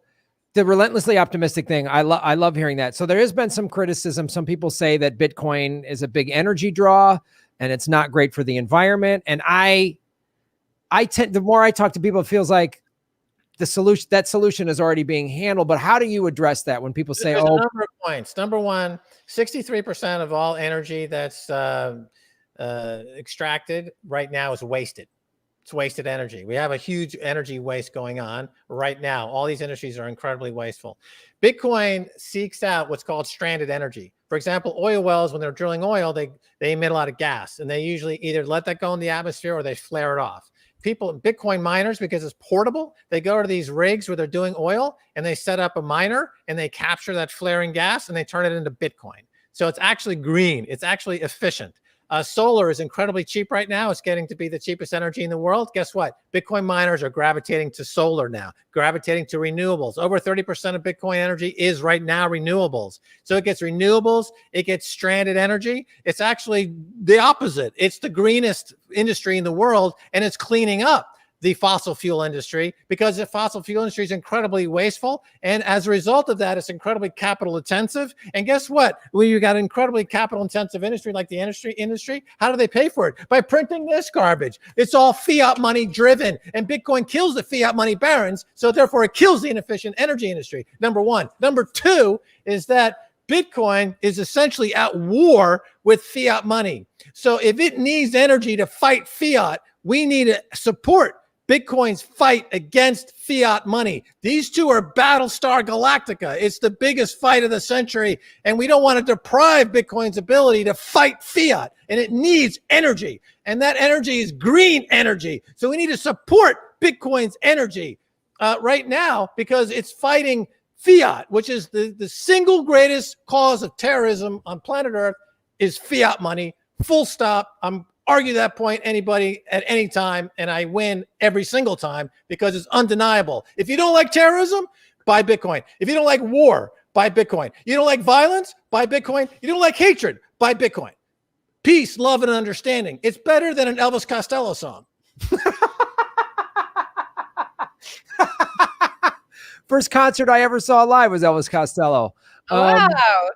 So that was fantastic. That'll be its own clip. Oh my goodness.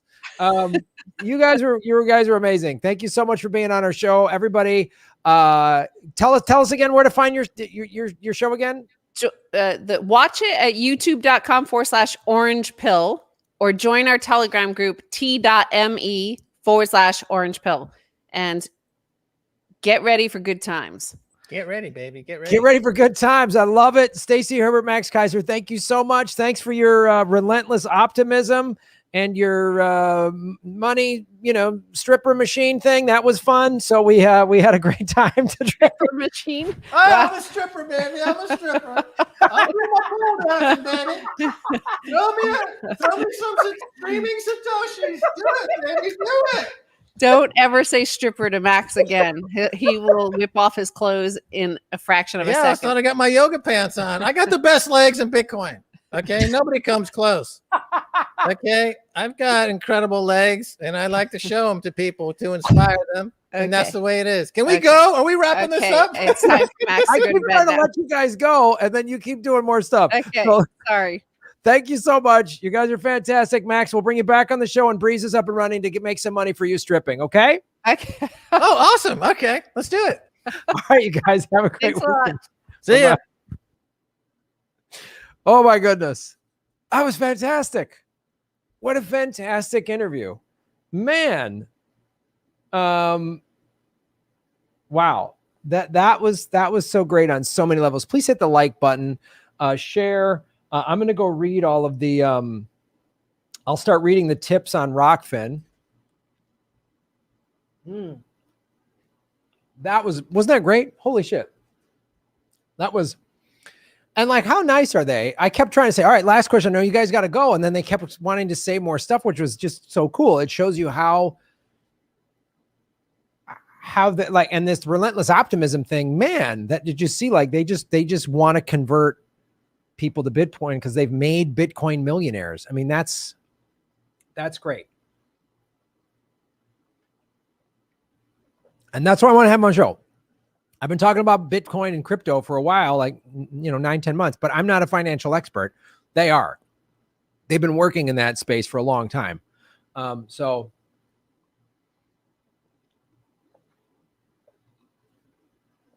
man, that was great. Blueberry smoothie indeed.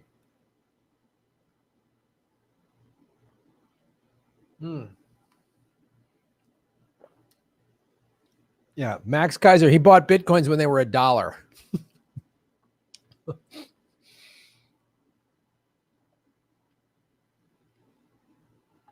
Wow, that was great. That was great. We have how many likes? 322 322 likes. Let's get the likes up to 400, everybody. Come on now. Get the likes up there. Oh, fun show. Informative and funny.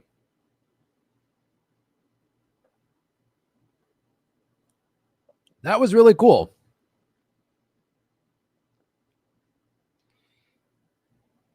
Relentless optimism. I love it. Brain freeze. Ah. Hey, Max, can Bitcoin help my brain freeze?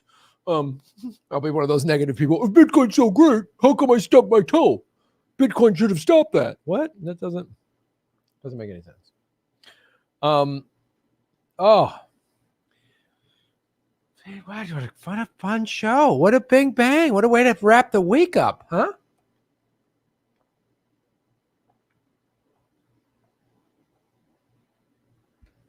Relentless optimism. Love it.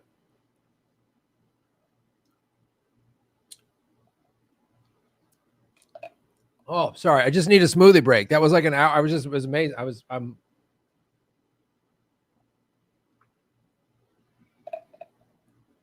so great. So great. God, smoothies are perfect.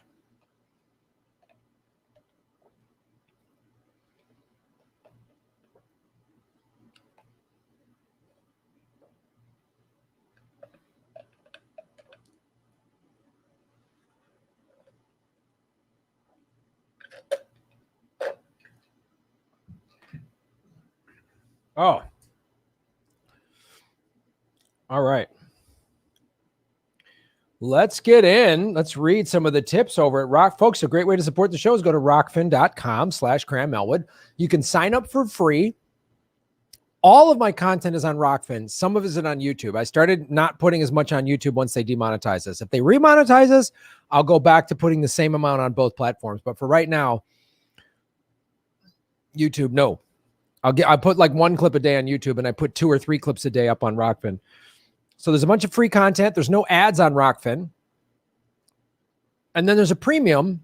If you want to do that, $10 a month, you get all the premium content. You get all of the game show episodes if you missed them live.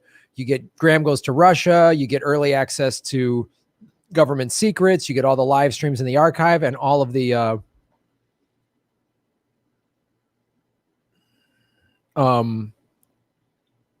what is it? All of the karaoke. Matt S. What's up? Good day, dude. Shave your knuckles for justice, Matt. Thank you so much for supporting the show. Always great to see you here. Client Rebel for life. Ba-boom. What about Bitcoin versus some of the newer ones regarding stability?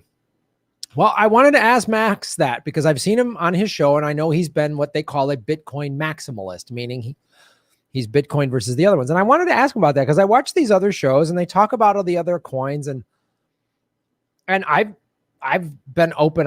The bulk of mine is in Bitcoin and Ethereum. I got a lot in Ethereum and the Ray token, but he brings up valid points. And somebody that's more knowledgeable could maybe refute what some of the stuff Max said, but I don't know. I mean, like I value the guy's opinion, and that's why I bring people on the show to give you different points of view, and we can all come make our own decisions. But, you know, he brought up valid points. Some of these other companies you don't know. I think some of them, you know, you could make money on, you know, maybe you can. And if you do, great. But they're more like stocks or whatever, in the sense that, like, because Bitcoin is completely decentralized, they can't shut it down. They can't arrest the head of Bitcoin. They can't seize the servers, where these other companies could potentially do that. That could happen unless they're made on blockchain and stuff like that. So it's really, you know, Bitcoin makes sense. I'm starting to understand about some of the other altcoins, but if all you do is invest in Bitcoin, you're not wrong. I mean, like that's his point. And like he said, he's been doing this for 10 years. And he's like, if you want to learn the hard way, you can. That doesn't mean I'm going to go sell all my altcoins. But, you know, I'm going to keep doing what I keep hearing a lot of people say, is just when in doubt, buy more Bitcoin. And I am on some of these exchanges. He's not the first person to say he thinks Coinbase is a bad faith actor. You know, Susie Dawson mentioned that to me. WikiLeaks talked about it a couple years ago. and I do have some on BlockFi, which pays interest like 6%, but he made a great point. It's appreciating at 200% a year. So just keep it, just hodl it, they call it, on a cold wallet and let it accrue. It's like, wow.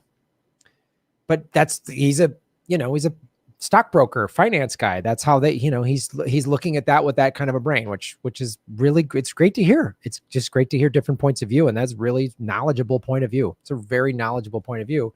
And I want to get that debit card now because I only use debit cards anyway. That's that full debit. That was great. That was great. That was great.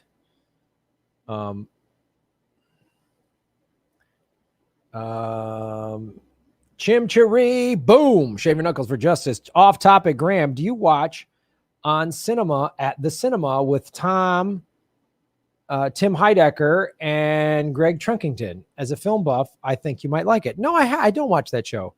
And I haven't heard of it, but thanks for letting me know about it. I'm excited to go back to the movies once they're starting to open stuff up. California, LA, like 10% occupant, 20% occupancy. I don't know if I'm there for a movie theater yet, but I would love to go to a baseball game outside, empty stadium. I don't know. Matt S. What's up, Matt? You're making Gotham great again. Are we at the brink of overall economic collapse? It seems like based on the data and the boomer casino, of course, only the service industry was devastated by the past year. I mean, great question. And that's why, I asked that. I asked Max and Stacy that, and their answer was really, it's coming and it might get a little bumpy, but they have all this faith in it. And I don't think they're like delusional optimists, like, oh, it's so great. They're like seeing, and they've helped 500,000 people become millionaires in Central America through Bitcoin. So again, and I started saying this when I learned about this, because I'd watch people like Max Keiser and other people that's like, Bitcoin is the hedge against inflation, against everything collapsing. So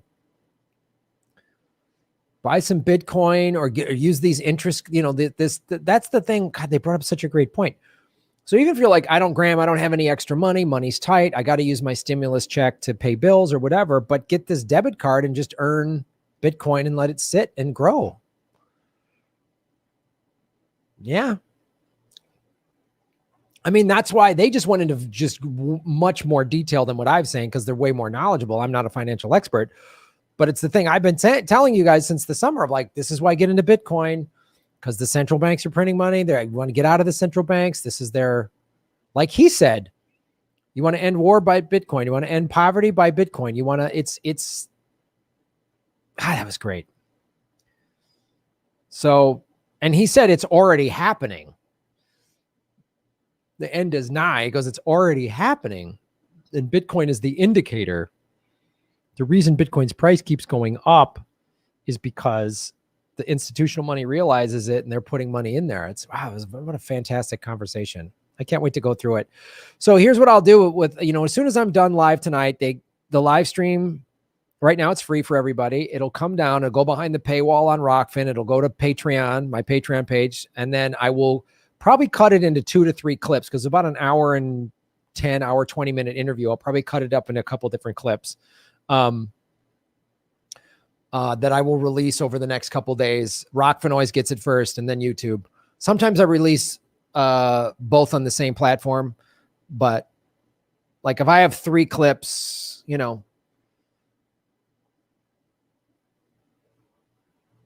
might just do 1 a day over the next couple. Anyway, that's what we're gonna do. So great question, Matt. John Cooper, boom. Thank you, John. Shave your knuckles for justice. MHC, how boom. Whoa. I've gotten some cryptocurrency already, but with the increasing peril of U.S. regulation, it seems like we are stuck between a rock and a hard place as the economy declines.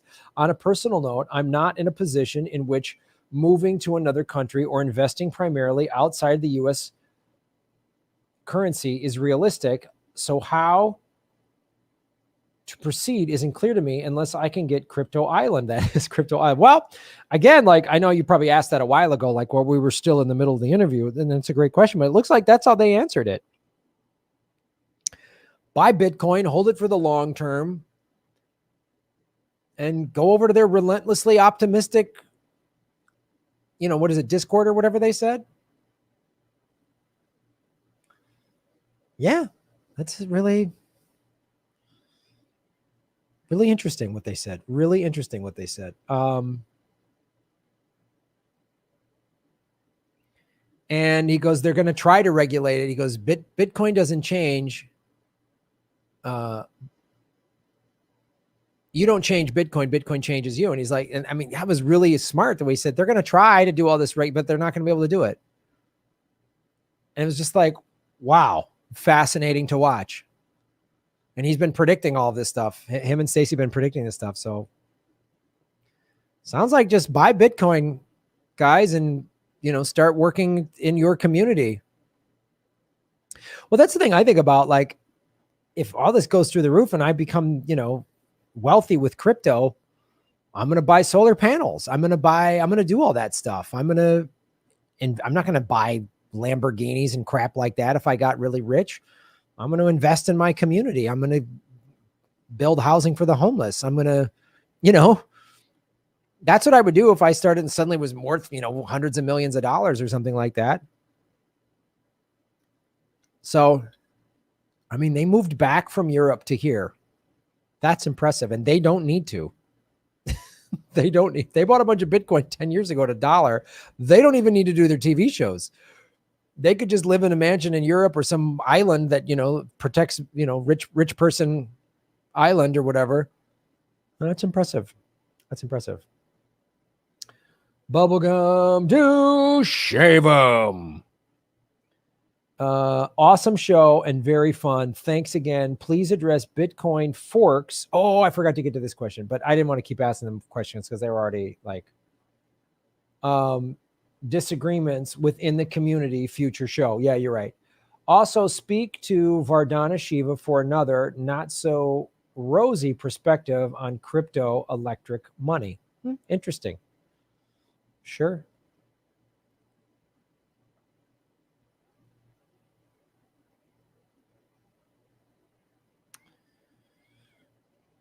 All right.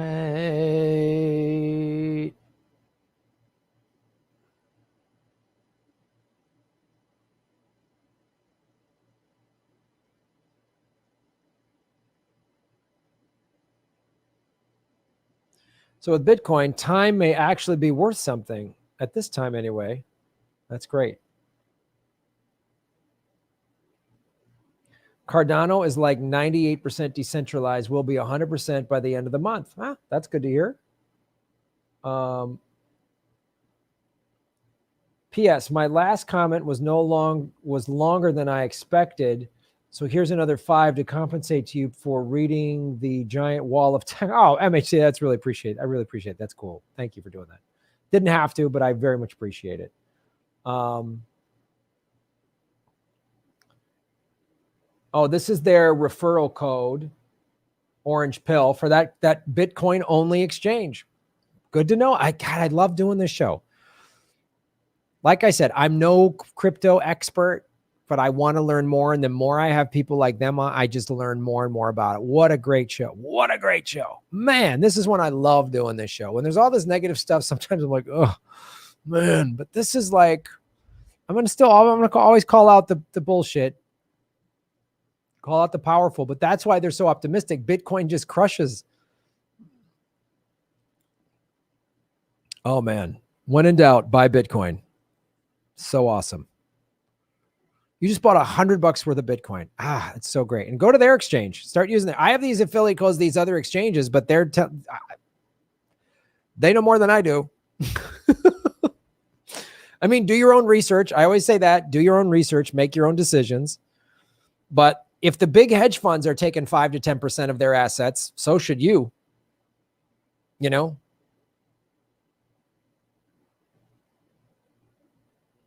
Swan is not an exchange. It just helps you It helps you smash buy Bitcoin using fiat from your account. Can automate it. Oh, okay.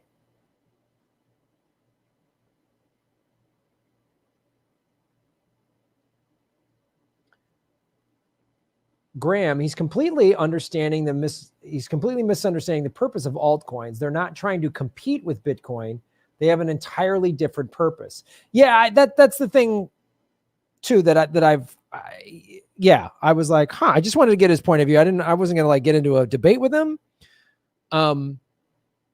But yeah, some of them just seem like they're a technology, they're serving something else. So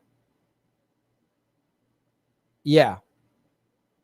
But this is where, yeah, some of the NFT or some of the altcoins are just completely different technologies. They're not even trying to compete with Bitcoin. They're just different. They're just completely different things. But a good question to ask with any of them is the thing he brought up, which is like, are they decentralized? Are they on just some guy's server that they can arrest or jail or shut down or go out of business or whatever? Those are all valid questions to ask. But that's a great point, Jameson. I really appreciate you bringing that up. Great discussion. Great discussion.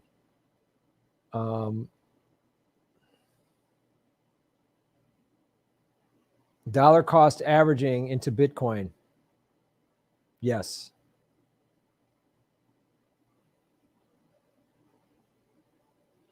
It's like comparing gold to something, say like a car or a boat or a computer. Yeah. That's a good point. It's a good point.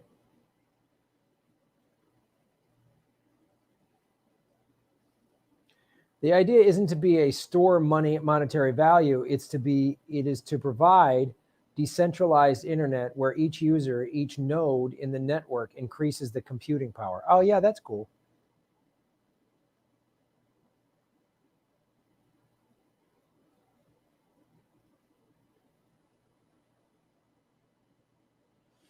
Yeah, just watch.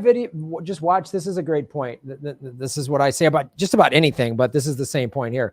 Just watch videos on Bitcoin. If you decide it's not for you or think it's a scam, don't buy it. At least you've checked it out. Yeah, that's why I say get your own knowledge. When people just like, oh, Bitcoin seems like it's a scam, and like they don't know enough about it to make that decision. If you study all this stuff on Bitcoin and you really understand what it is and you still feel like it's a scam, great, don't buy it. I don't care. I don't need anyone to buy it. It doesn't, it's for you. It's knowledge for you. But don't just like, in the same way you shouldn't just, I'm going to just buy this. I don't know what it is. I'm just going to buy it. I'm going to, don't be the YOLO people, and just buy stuff without knowing what it is. Don't just dismiss it without knowing what it is as well.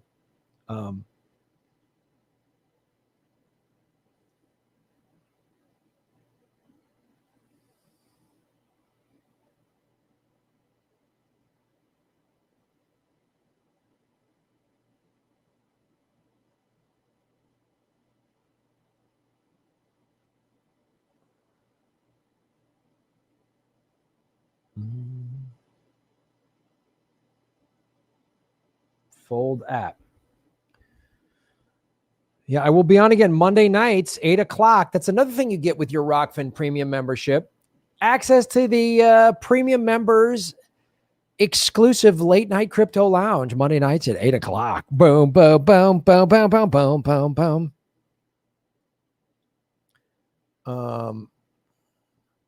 I only had $75, but I bought some Ethereum. Swap fee to Ray tokens was 10x my Ethereum. Oh boy. Yeah, lately the gas fees have been bad.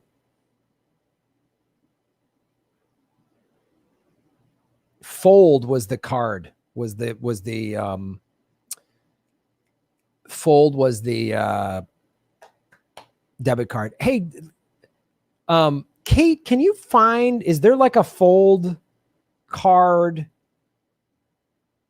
website link or something like that, and we know for certain it's exactly what Stacy was talking about, and then put that in the chat if it's possible. If you can find it right now, that'd be great. If not, don't worry about it. But I'd love to put that in the chat if it's the right one.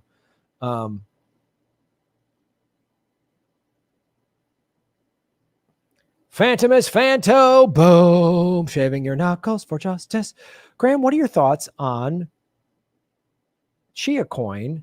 Have you started mining yet? I will never cancel my Rockfin premium. I will do a blood drive if I ever run out of money. Oh, well, first of all, Phantomus, thank you so much. Please don't do a blood drive to pay to support the show. I really save your blood, but thank you.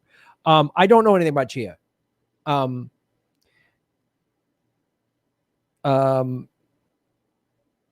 don't know anything about Chia, but yeah. If you're new to the whole space, just research Bitcoin and get some Bitcoin. And if you feel more comfortable and want to learn about some of these other coins, that's great. But like Max just brought up, it's something I'm going to keep asking. Are these other coins completely decentralized? You know, like I own some of the crypto.com coin, which seems great. It's doing well. But what if crypto.com goes out of business or they get investigated and the government shuts them down? Does that just mean I lose all this money? That's something I'd like to know. Some of these altcoins I'm treating a little more speculative and shorter term investment. Like if they make a big gain and I can cash out my initial investment plus like a 20 or 30% profit, I'm going to do that just to make a profit. In the event that they go completely, you know, like he said, if they go belly up. But Bitcoin, I mean, when you hear him talk, this is why I'm so into it, because when anytime I listen to any traditional investment person like Max and Stacy, or these other people, Michael Saylor, Raoul Paul, they just crunch the numbers that everyone has access to, like $400 trillion in fiat currency. That's in all of, they add up all the savings accounts, the hedge funds, the pension fund, it's $400 trillion. And they're like, when more of that money starts coming into Bitcoin just to stave off as a hedge against inflation. And just to explain some of this too, if this does, so it makes sense. Here's what they mean by a hedge against inflation, right? So the Fed just printed $1.9 trillion that is being infused into the economy, stimulus checks, tax breaks, all this other stuff, right? Unemployment. So what that does is then, again, I'm not a financial expert.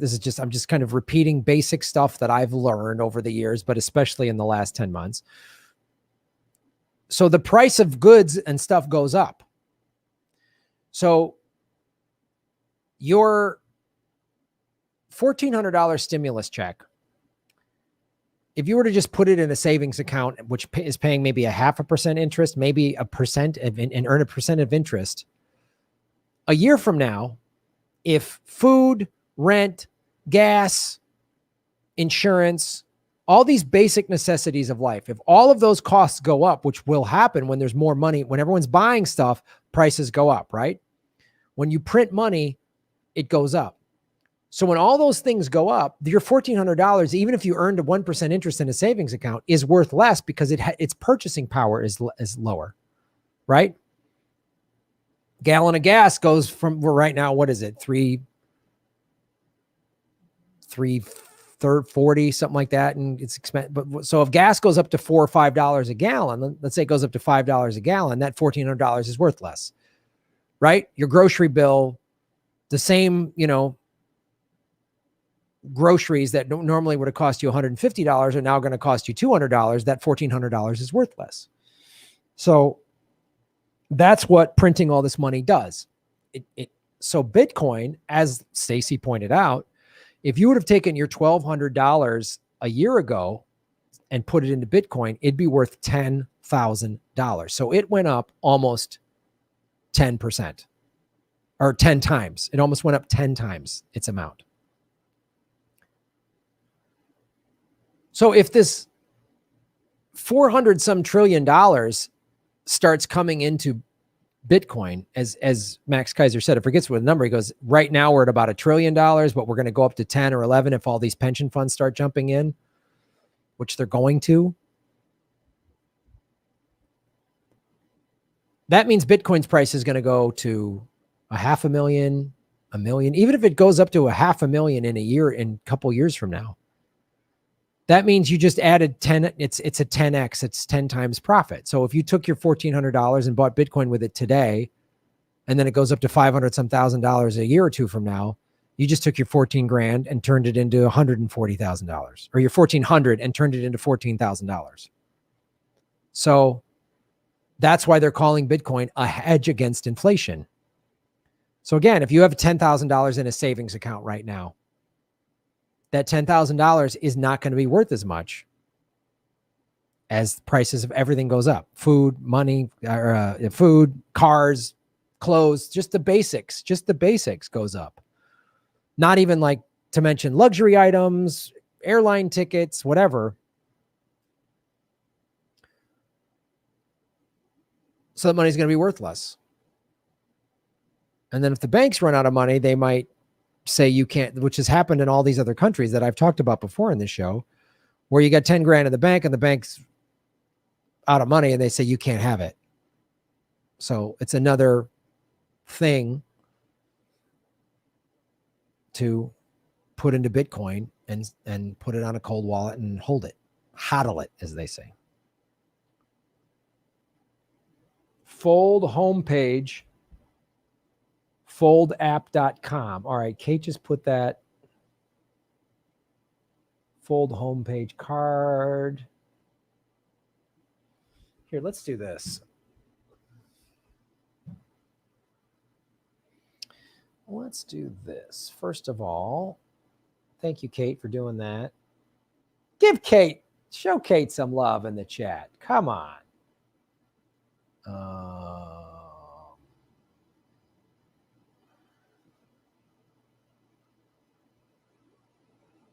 I'll just do it here.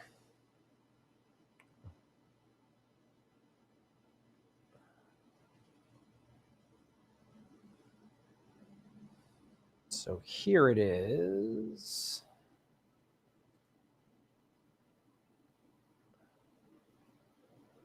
Foldapp.com.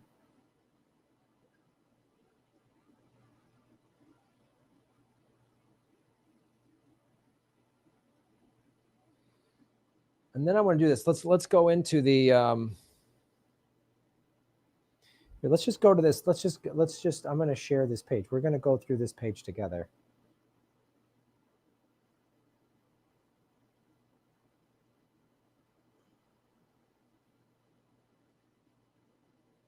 Okay.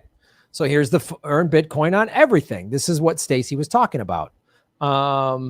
The Bitcoin Rewards app, earn Bitcoin on everything. So it's an app in the App Store. Win up to 100% back on your purchases.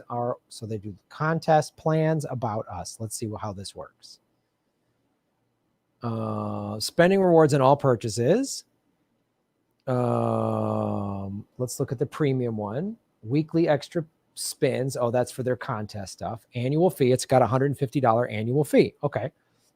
Limited edition gold foil card, spin timer, boosted merchant offers, free upgrade to Fold credit card. Okay. Let's look at the free version. So like say money's tight. You're worried, you don't have money to invest in Bitcoin, but you want to earn some. Looks like the intro card, right? So you get 25% back on all your purchases. You get one extra spin. You don't get the fancy looking gold card. You get a yellow one.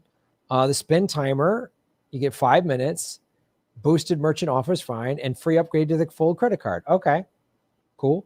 No yearly fee on the intro, $21 activation fee. Not a huge fan of that. Each purchase activates a spin on the wheel. All right. Fold member pricing for gift cards. So you get a deal there. And this is so the one on the right, the white one is the intro, and this is the premium. We're just going through to compare.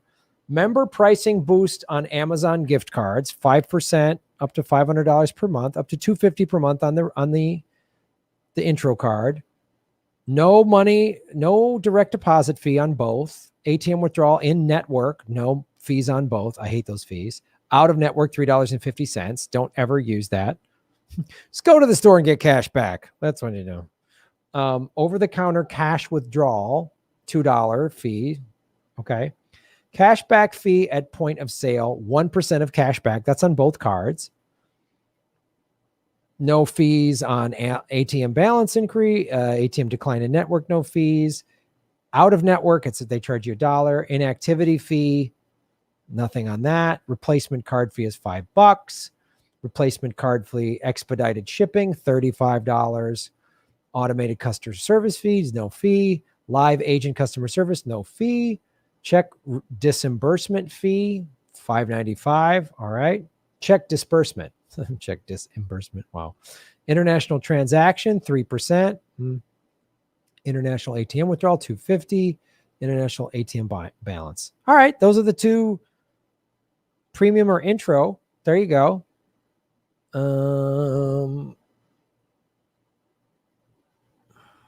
About us. We're here to bring Bitcoin to everyone. Fold is building payment stack for a new economy, one that puts privacy and Bitcoin within reach of every shopper. While current on-ramps are complex, expensive, and primarily built for speculators, we believe in ushering the next wave of adoption via on-ramps built for everyone else, spenders, earners, savers. We're a small team of passionate individuals working across the country and sometimes the world to build products, experiences that bring Bitcoin to the rest of the world via best-in-class customer UX and the most innovative layer 2 technologies. Will Reeves is our CEO. Josh Rosenblatt is the COO. Tom Dickman is the technical lead. Rachel Mirsky, design. Hillary Miller, Caleb Lewis, Nick Grinkervik, Amy Sue, Kunal Patel. Join us. Excited about the mission of hyper Bitcoinization, eager to work with a team of talented and fun individuals across the country, like working from the comforts of your home or wherever you damn please. Join us. Oh, wow, they got jobs. New to Bitcoin. We'd love to help you get started with Bitcoin. Visit My First Bitcoin Pizza to learn how to make your very first transaction. Interesting. How do we...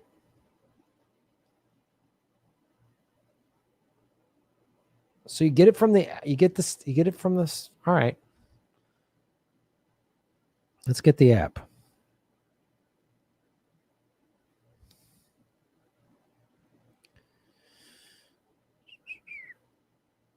All right, let's get the app.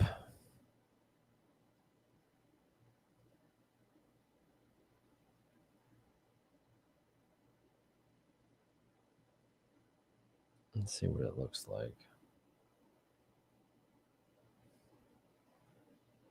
Bitcoin cashback. There it is. Okay, get.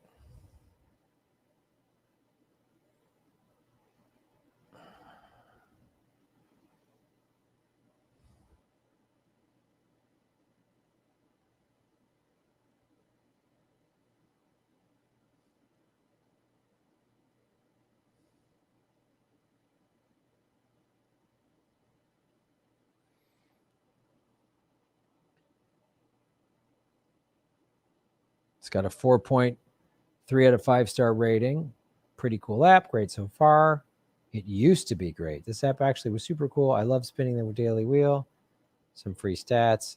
Buy a gift card. I got the extra. Someone's not liking it.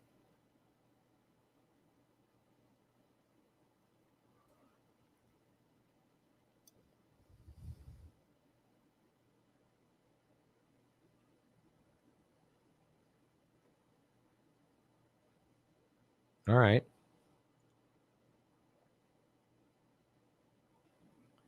So you get the app, and then you do this.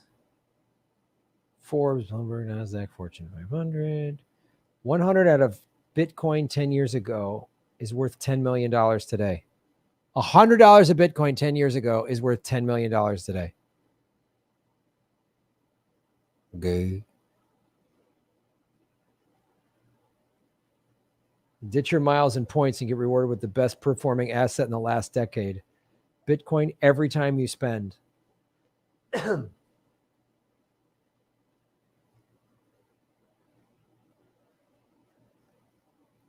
Wow. Nice. Somebody won a full Bitcoin on the Fold app? Ooh, dude.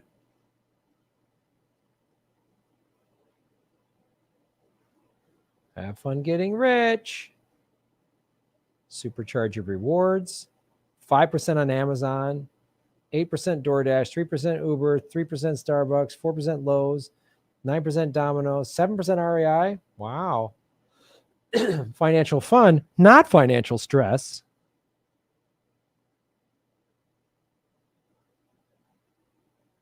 Yeah, then you go to the app and sign up. All right. Let's do it.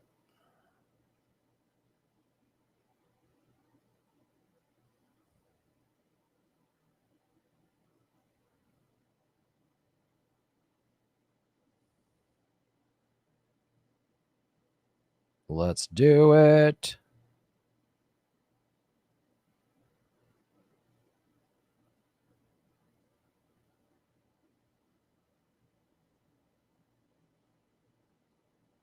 All right. Well, we're not going to spend the whole time creating this thing, but there it is.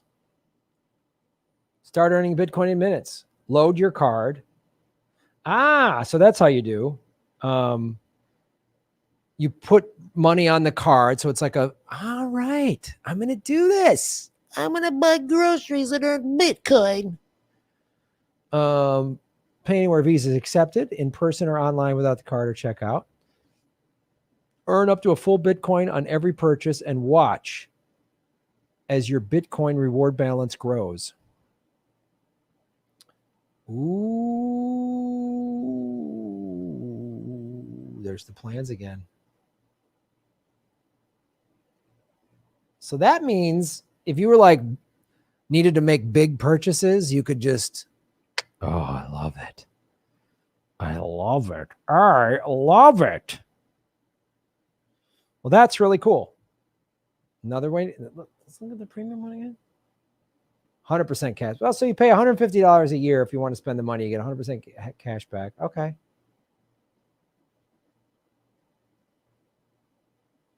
All right, all right, all right.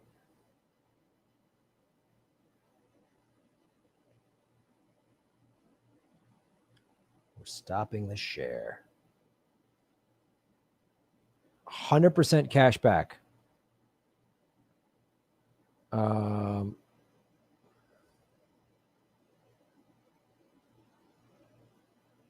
Turning Graham into a flaming capitalist. Actually, well, here's the thing I like about it. You don't have to exploit someone to make this money. This is why it's so revolutionary. To make millions of dollars as a capitalist, you have to get people to work for you for free, or you got to, cheap labor, ship the jobs overseas, whatever. You have to do all of these things. You have to extract people's labor, their time, their effort, their money to do that. Bitcoin, you don't. And I would just use this thing to just buy stuff I buy normal, like groceries or whatever. Oh, that's cool. Can you mention what this is? This is the Fold app. So we just had an interview with Max Keiser and Stacy Herbert, which will be available later. The clips will drop in the next couple of days. If you're a Rockfin Premium member or a Patreon member, patreon.com/Graham Elwood, rockfin.com/Graham Elwood. For $10 a month, you get access to. So if you just join the chat, you missed the interview, you can watch it on the archive on Rockfin or Patreon. So yeah.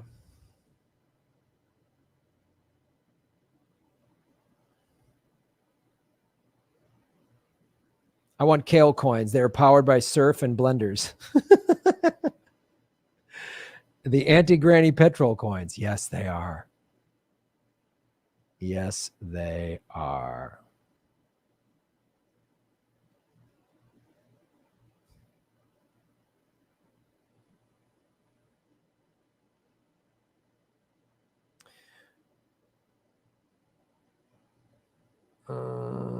For those who want to follow an amazing Bitcoin trader, I can't recommend Conqueror Trader and investing on YouTube. I can't recommend them enough. Great community, and Jordan, solid market analysis. Okay, cool.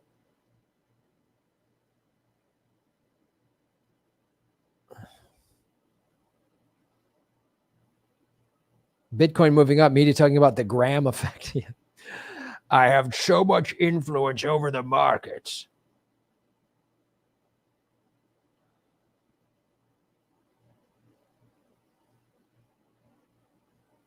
All right. Yes. Yeah, don't give the DNC any more money. Yeah, do not donate to any Democratic candidate because it still goes in the DNC's big fund. Don't do it. Yeah, buy Bitcoin. Anytime you're thinking about doing something dumb, buying something, maybe should I support some candidate? Just buy Bitcoin. Just buy Bitcoin. Yeah, buy Bitcoin. Buy Bitcoin. The AOC interview with the DSA is unbelievable. You should talk about it. Oh God. You know what? Let me go into that.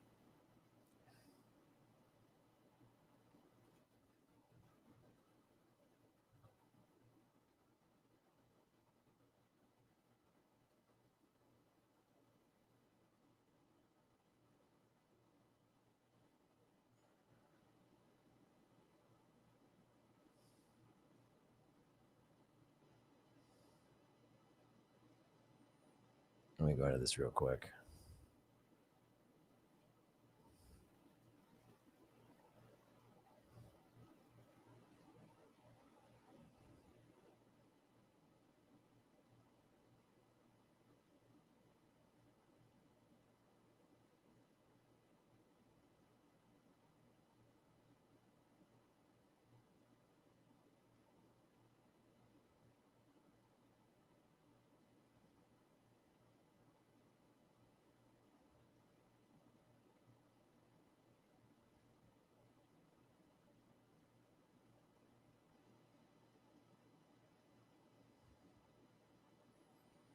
Oh, I'll go into this.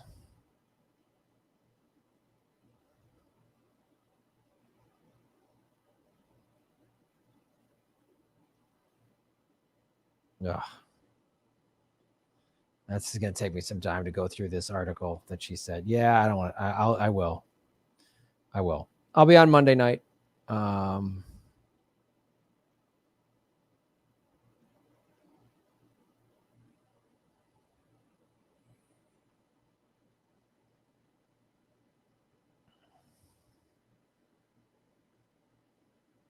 Graham, talk about how people can't afford to go to the dentist, can afford Bitcoin. Well, that's the thing. Since it's an asset that's just going to grow in value, that's one of the things that Max and other people like him have been talking about. If you put a little bit of money in it and your wealth grows, then it gets you out of the, slave labor cycle that the capitalists want you in, right? They want you in a bad job, barely getting by, no good health insurance or no insurance or paying for shitty insurance, in debt. That's what they want, man. That's what they want.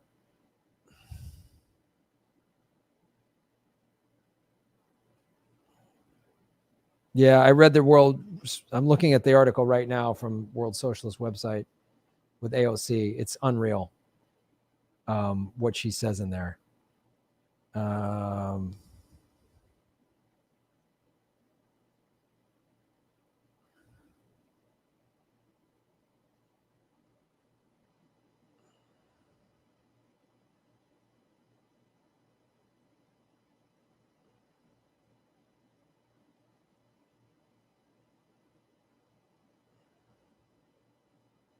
Yeah, it's bad.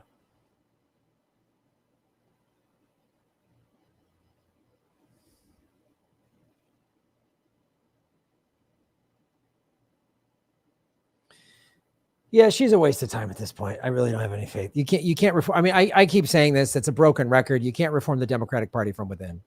This new interview she did is just more. It's not like, oh my God, I can't believe it's not shocking to me. It's just like, yeah, we saw this coming.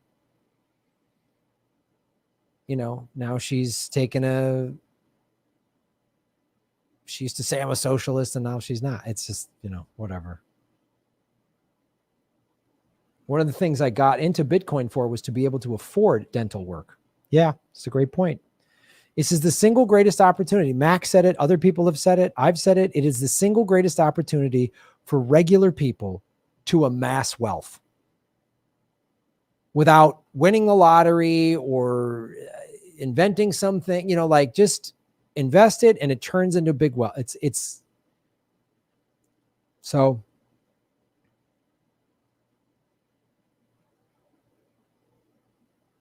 Yeah. Yeah. anyway, back to the AOC thing. When you read this thing of like what she said, we should be nice to her because she's our only version of the left, whatever. I mean, you don't have to deliberately be mean, but it's also just like, I don't have any faith in her at all. She wants to work within the system. She's a political opportunist. They've promised her stuff. So she's going to play nice and, turn a blind eye to the kids in cages. She's going to turn a blind eye to the fact that, she could have forced the vote to give us Medicare for all. She doesn't want to do it, and they'll come back with some, we've lowered the cost of Obamacare or Cobra or some nonsense, and it won't be free health care for all Americans like they have in all these countries all over the world. Like it's just preposterous. She's just, she's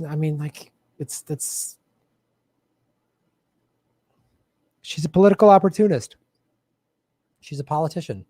They're all politicians. You have to remember this. If they're in one of the two big parties, they're politicians at the end of the day. So they want to play ball within a broken system. And like Max and Stacy were saying, it needs to come crashing down. The system needs to come crashing down, and this renaissance will come out of it. And getting financial freedom with Bitcoin, which is what I've been talking about since the summer. I paid off my credit card debt. I'm out of debt. Like, get out so that no matter what, because if you're expecting AOC and the squad to ride in and rescue you, they're not. They're serving the establishment. That's what they do. They're just left-leaning establishment puppets. That's all. Okay, they might pass a thing or two that's kind of good, maybe, sort of, but there's no real change is going to come from them. So that's why you got to do it yourself with, get involved in Bitcoin and help out in your community. They're not going to do a goddamn thing. They're not going to change it. Nothing's going to change. Nina Turner, okay, maybe. But she's going to play ball within the Democratic Party. AOC's, this is what it just shows you too. I did a video earlier in the week about how the DSA is basically just an arm of the Democratic Party. They're just part of to nosedive real socialist stuff. That's what they do. Like them, Justice Democrats. It's just to nosedive real socialist, real lefty, real policy. And as Stacy said, with this economic collapse, what's already coming out of it is just more populism because people have had enough. There's a big protest in LA because they want to get rid of this homeless encampment in Echo Park. And the people are like, no. You need housing. They're just going to run the homeless out of there? Where are they going? Oh, we don't know. We don't have housing for them. Well, then you don't get to do that. So it's just more direct action like that. And like more nonviolent resistance, radical resistance, like Wall Street Bets did. That was amazing. That was amazing what they did. Nobody got shot or beat. No one's in jail. Look what they did. So we just got to come up with stuff like that because going to Hemet and Hawn, 150 people got arrested last night. Oh, man. Of course, LAPD does what LAPD does. Hey, we're just following orders, throwing homeless people out of a park and then beating up protesters. That's just following orders. I'm so sick of hearing that crap. So, yeah, it was in Echo Park. Pat, the Batman fans here. What's up, Pat? How you doing, brother? There's a musician who built small, safe dwellings for the homeless here in LA a few years back. The city came and bulldozed them. Yeah, I know.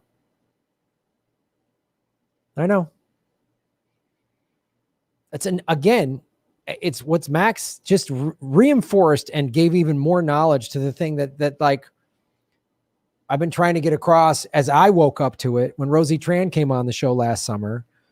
And Christy I, and now all the shows I tell you to watch. And I've been telling you to watch Max Keiser too. Like, you want to solve homelessness? Bitcoin. You want to solve, because think about it. If you amass a bunch of wealth, you could help. You could be the change rather than wait for the government to pass a law and get the tax money and the blah, blah, blah. No, man. You know, you could do it. You could just say no. There's going to be a lot of serious like crypto millionaires and billionaires. There already have been created, but the more that are like that show The Moon that I watch. He's a Bitcoin whale, right? He got in early and he's a Bitcoin whale. So he's probably got something like 10,000 Bitcoin or some crazy number. I don't know what he's got, but he's been in the space for a while. So he's a Bitcoin whale. And he's starting to really advocate for this profit, because he's like, hey guys, if we're making all these profits, we got to give Bitcoin to these charities to help and he just dropped a video this morning, I think, about how to donate. And I think that's part of people are there people in Bitcoin are like, I just want to make millions of dollars and ride around in yachts? I'm sure, of course, there's people doing that. Look at my Ferrari, whatever. But there's way more people that are involved for the political reasons, for the activist reasons, for the reasons that Max and Stacy are talking about. And this Moon guy, his name's Carl. I don't know him personally, but I watch his show because he does very good technical analysis of watching the daily charts and the flows, and he's very good at that. And he's like, no, man. And you can tell he records from his nice apartment in Dubai. So he lives comfortably, I'm sure. But he's like, man, we got to give back, man. We can't just. And that's a part of the Bitcoin community, is people like, no, this isn't just about making money.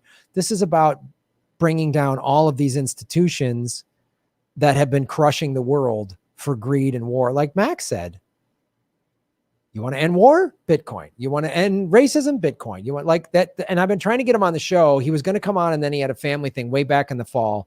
This gentleman, Isaiah, I forget his last name, but he wrote the book, Bitcoin in Black America. He's a black man, obviously, who's like, Bitcoin can empower the black community. I'm going to get him on the show, but go get that book right now.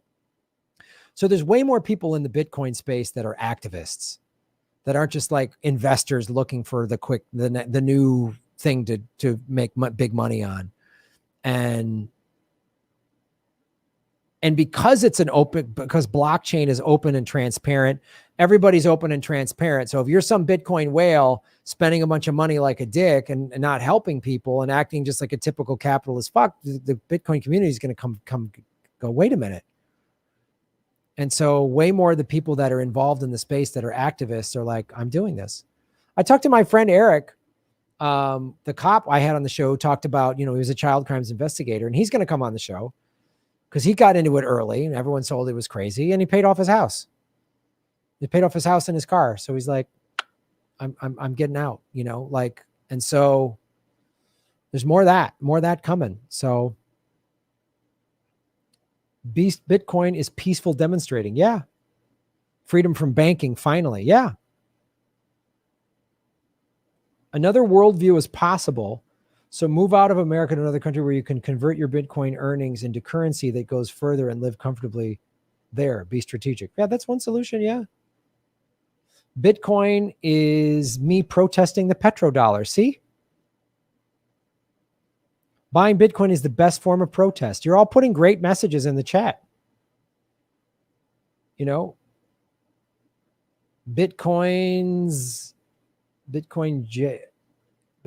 A. Isaiah Jackson is his name. Thank you for that.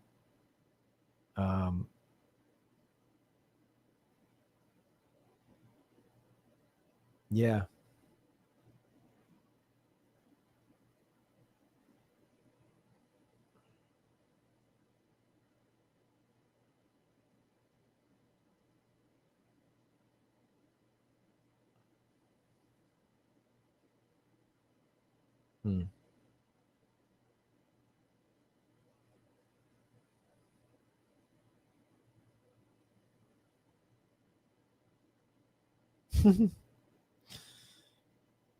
Bitcoin is the exit valve.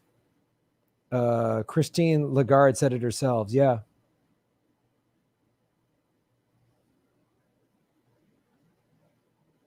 FU Wall Street. Absolutely. Bitcoin is the shining light exposing the dark practices of central banks. Yep.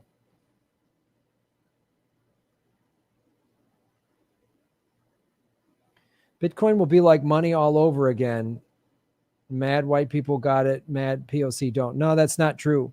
That's like if you watch the interview, Max and Stacy said the Central and South America, people have been really getting into it, and they helped create all of these 500,000 millionaires through Bitcoin.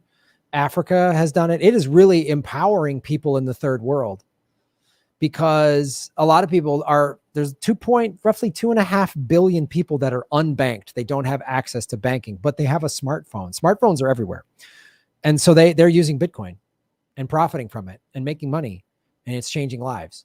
So it isn't just something that only rich white people can buy. Anyone can get it. And that's what Isaiah Jackson talks about in Bitcoin in Black America, is how to, get involved. So that's just why we all got to beat the drum on it, do our own research and everything, but just get more people involved. There's always going to be people saying, oh, it's shitty, it's dumb, but they said that about everything. Alexander Graham Bell, he's got this thing you talk into. Yeah, who's going to want to do that? There's always people to do that.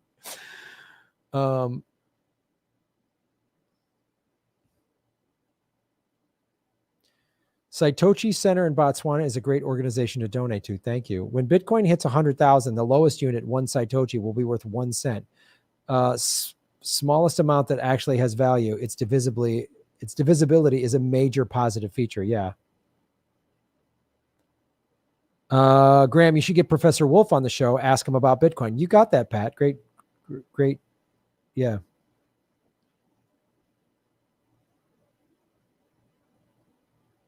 Bitcoin is a vehicle that allows us to exercise our will without interference from the ruling elite. Where else can we do that? Not voting, that's for sure. Yeah, great point. They're all great point. It's so empowering. I started looking at your cryptocurrency videos this week. Need to understand more to be ready. Don't have much to spare, but can do a little. Yeah, do your own research. Get knowledgeable about it. Watch the Keiser report. Listen to their Orange Pill podcast. Watch. And again, I always talk about, if you're brand new, go to Bitcoin.com's YouTube page. They have a Bitcoin 101 playlist. It's about 6 or 7 videos. They're all like 3 minutes, 4 minutes long at the most. They're all under 4 minutes. Real clear, explains it, and do that. It's really great.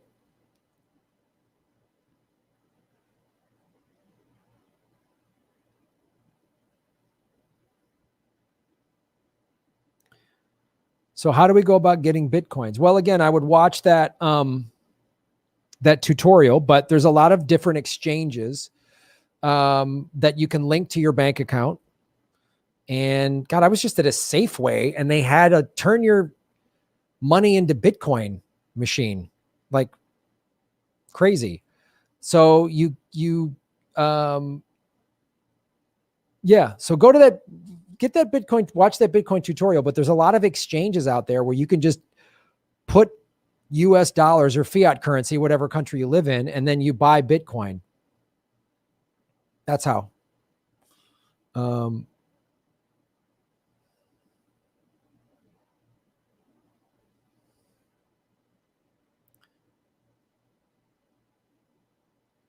Giannis Varkulis called Bitcoin a Ponzi scheme 3 years ago. He admitted he was wrong a few months ago. Yeah.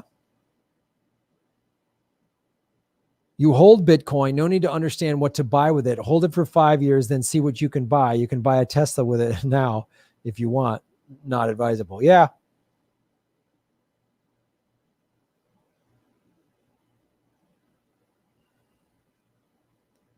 Can't afford Bitcoin. You can buy $10 worth of Bitcoin. You don't have to buy a whole coin. It's divisible. Like, you can buy $10 worth of Bitcoin. So that notion that it's, I missed the boat, it's too expensive, is not true.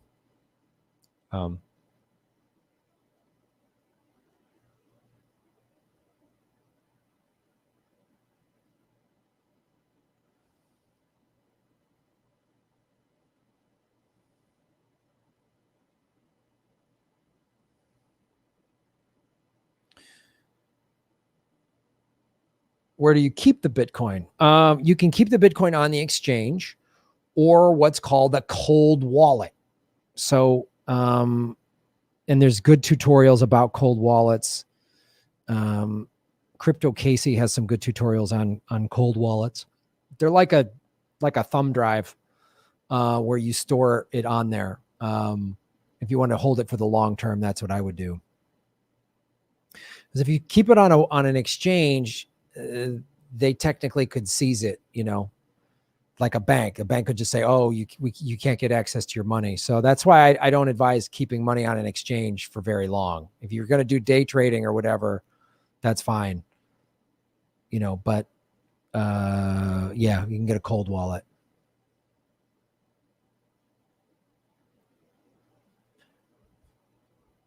Check out Keiser for storage. Yeah.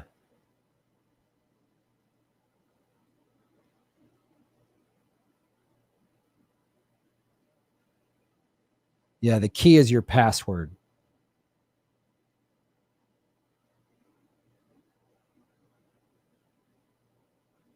Yeah.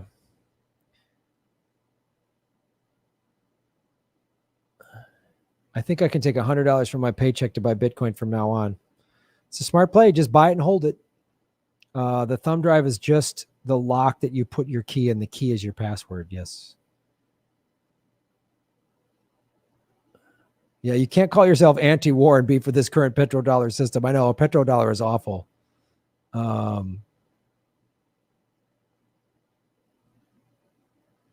Yep.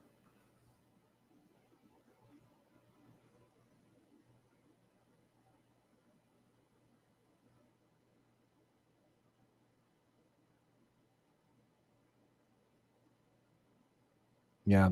Don't look at the sticker price of Bitcoin in isolation. You must compare it to other global assets to determine if Bitcoin is cheap or expensive. Bitcoin only.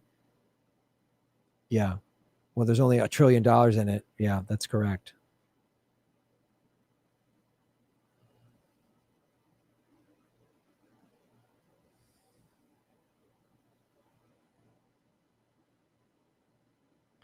Hey, Graham, I listened to you and I started investing. I'm getting a 12% return. Right on. I have a question about Bitcoin. If you keep Bitcoin on a cold wallet, will it increase in value like in an exchange? Yes. So Bitcoin, think of it like digital gold.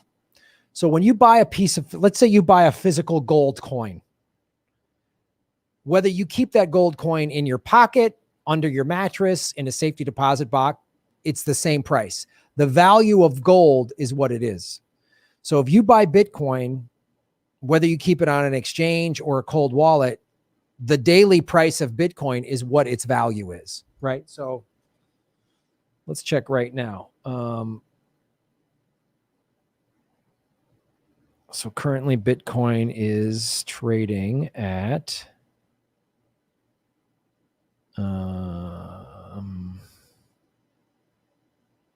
$55,000, $55,353. Now each exchange might have it slightly different, but let's say it's right now it's at $55,000 per full coin. So that whatever Bitcoin you have, that's how much it's worth right now, wherever it's stored, right?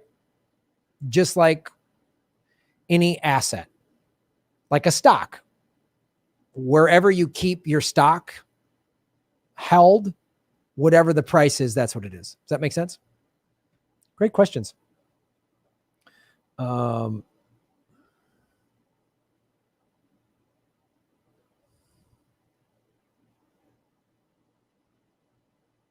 be up to $200 and some $1,000 by the end of this year. So many people are predicting that because as Max Keiser just said, there's still trillions of dollars in traditional investing that hasn't been put into, trillions of fiat dollars that haven't been put into Bitcoin yet. All these pension funds, think about it. All the municipal pension funds, every city, every state, every county has workers and they have a pension fund for those workers. Now, the traditional banks, the central banks, take those pension funds and gamble them and piss away everybody's retirement, like the evil assholes that they are. But the city of Miami is now accepting Bitcoin to pay like parking tickets or city stickers or whatever. The city of Miami is doing that.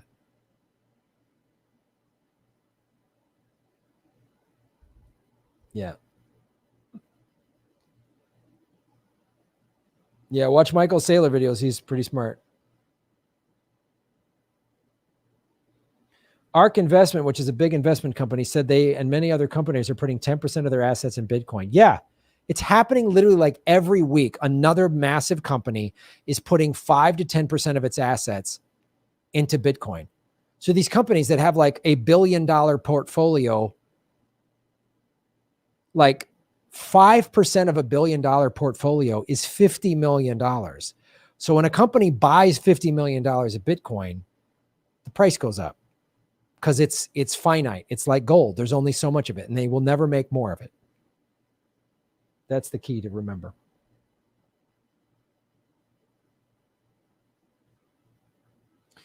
You should and could back up your key by printing or writing it on paper, right? Yeah, your key, your pass key for your cold wallet, you should back up on pieces of paper and store them in separate places. And again, there's really great tutorials on how to do this. The show I watch, she has a great playlist for this, Crypto Casey. I think Bitcoin.com has some good tutorials on this, on how to use wallets. There's a lot of good information on which wallets to use, how they work. So watch those and get more knowledgeable. Bitcoin is already legal tender in Japan. Nice.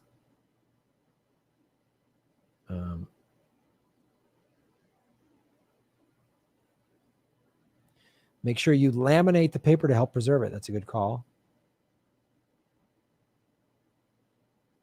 That's why we should replace weapons with infrastructure and factories. Yep.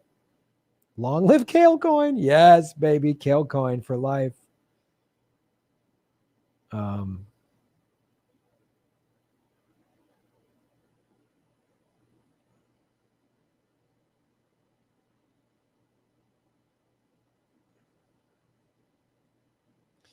Yeah, if you're just joining us, it's been pretty much a Bitcoin episode because I had an interview. I'm about to go. I'm going to sing a song and get out of here. But I did an interview with Max Keiser and Stacy Herbert from the Keiser Report and the Orange Pill podcast. They're big Bitcoin proponents. They've been in it for 10 years. And so it's just a fantastic interview. So it'll be available if you're a Rockfin Premium member. It'll be available as soon as this is over. And if you're a Patreon member at the $10 level, you'll get it as soon as as soon as the live stream's over. And then I'll clip it out and drop it for free on Rockfin and YouTube over the next couple of days. Fantastic conversation. And I have a whole Bitcoin playlist, cryptocurrency playlist. So these videos will all go on the crypto playlists. Yeah, it was great. It was fantastic. It's just really, and if you want to expand your, like, I learned so much listening to them today. Now, and I'm no expert. I'm just more knowledgeable than I was. So yeah, it's been great. All right, folks, let's find a song and round it out here. What's the song?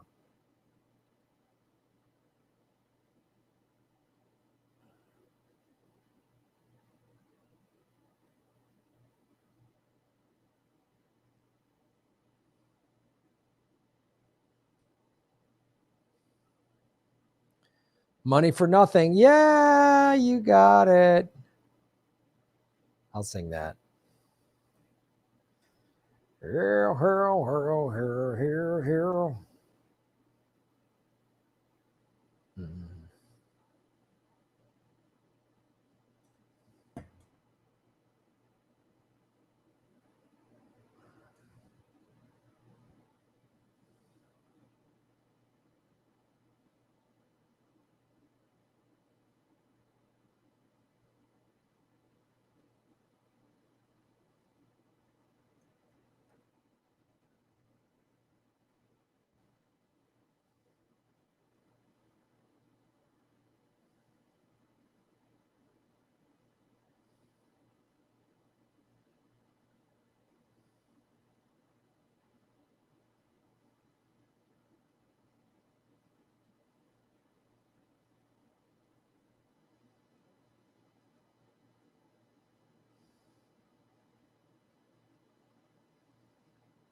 This was the most human. Live long and prosper. Oh, yeah. Yeah. Fun show, citizens of Gotham. Fun show. Ho, ho, ho, ho, ho. Engage. Amanda M. Thank you so much, Amanda, for supporting our show. We very much appreciate it. Amanda, I do want my money for nothing and chicks for free. Let's make sure I got all of the tips over on the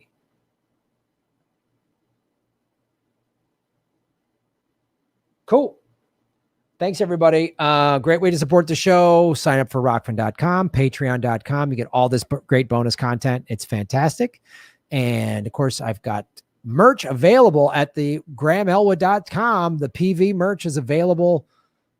Cool stuff, t-shirts, iPhone cover, an apron, girly tees, regular tees, the whole dance. Hoodies, got a hoodie. So yeah, go to grahamelwood.com. And of course, we've got the PayPal button, the Venmo, and even the P.O. box. I just got some stuff from the P.O. box. It got delayed. There was a problem with my P.O. box or whatever. So some of you guys sent me some stuff back like in February, and I just got it. So thank you so much. I very much appreciate that. So have mine your Bitcoin for justice. Boom, boom, boom, boom, boom, boom, boom, boom. Thank you for nice snapback hat with the PV logo, ball caps, everything. This is just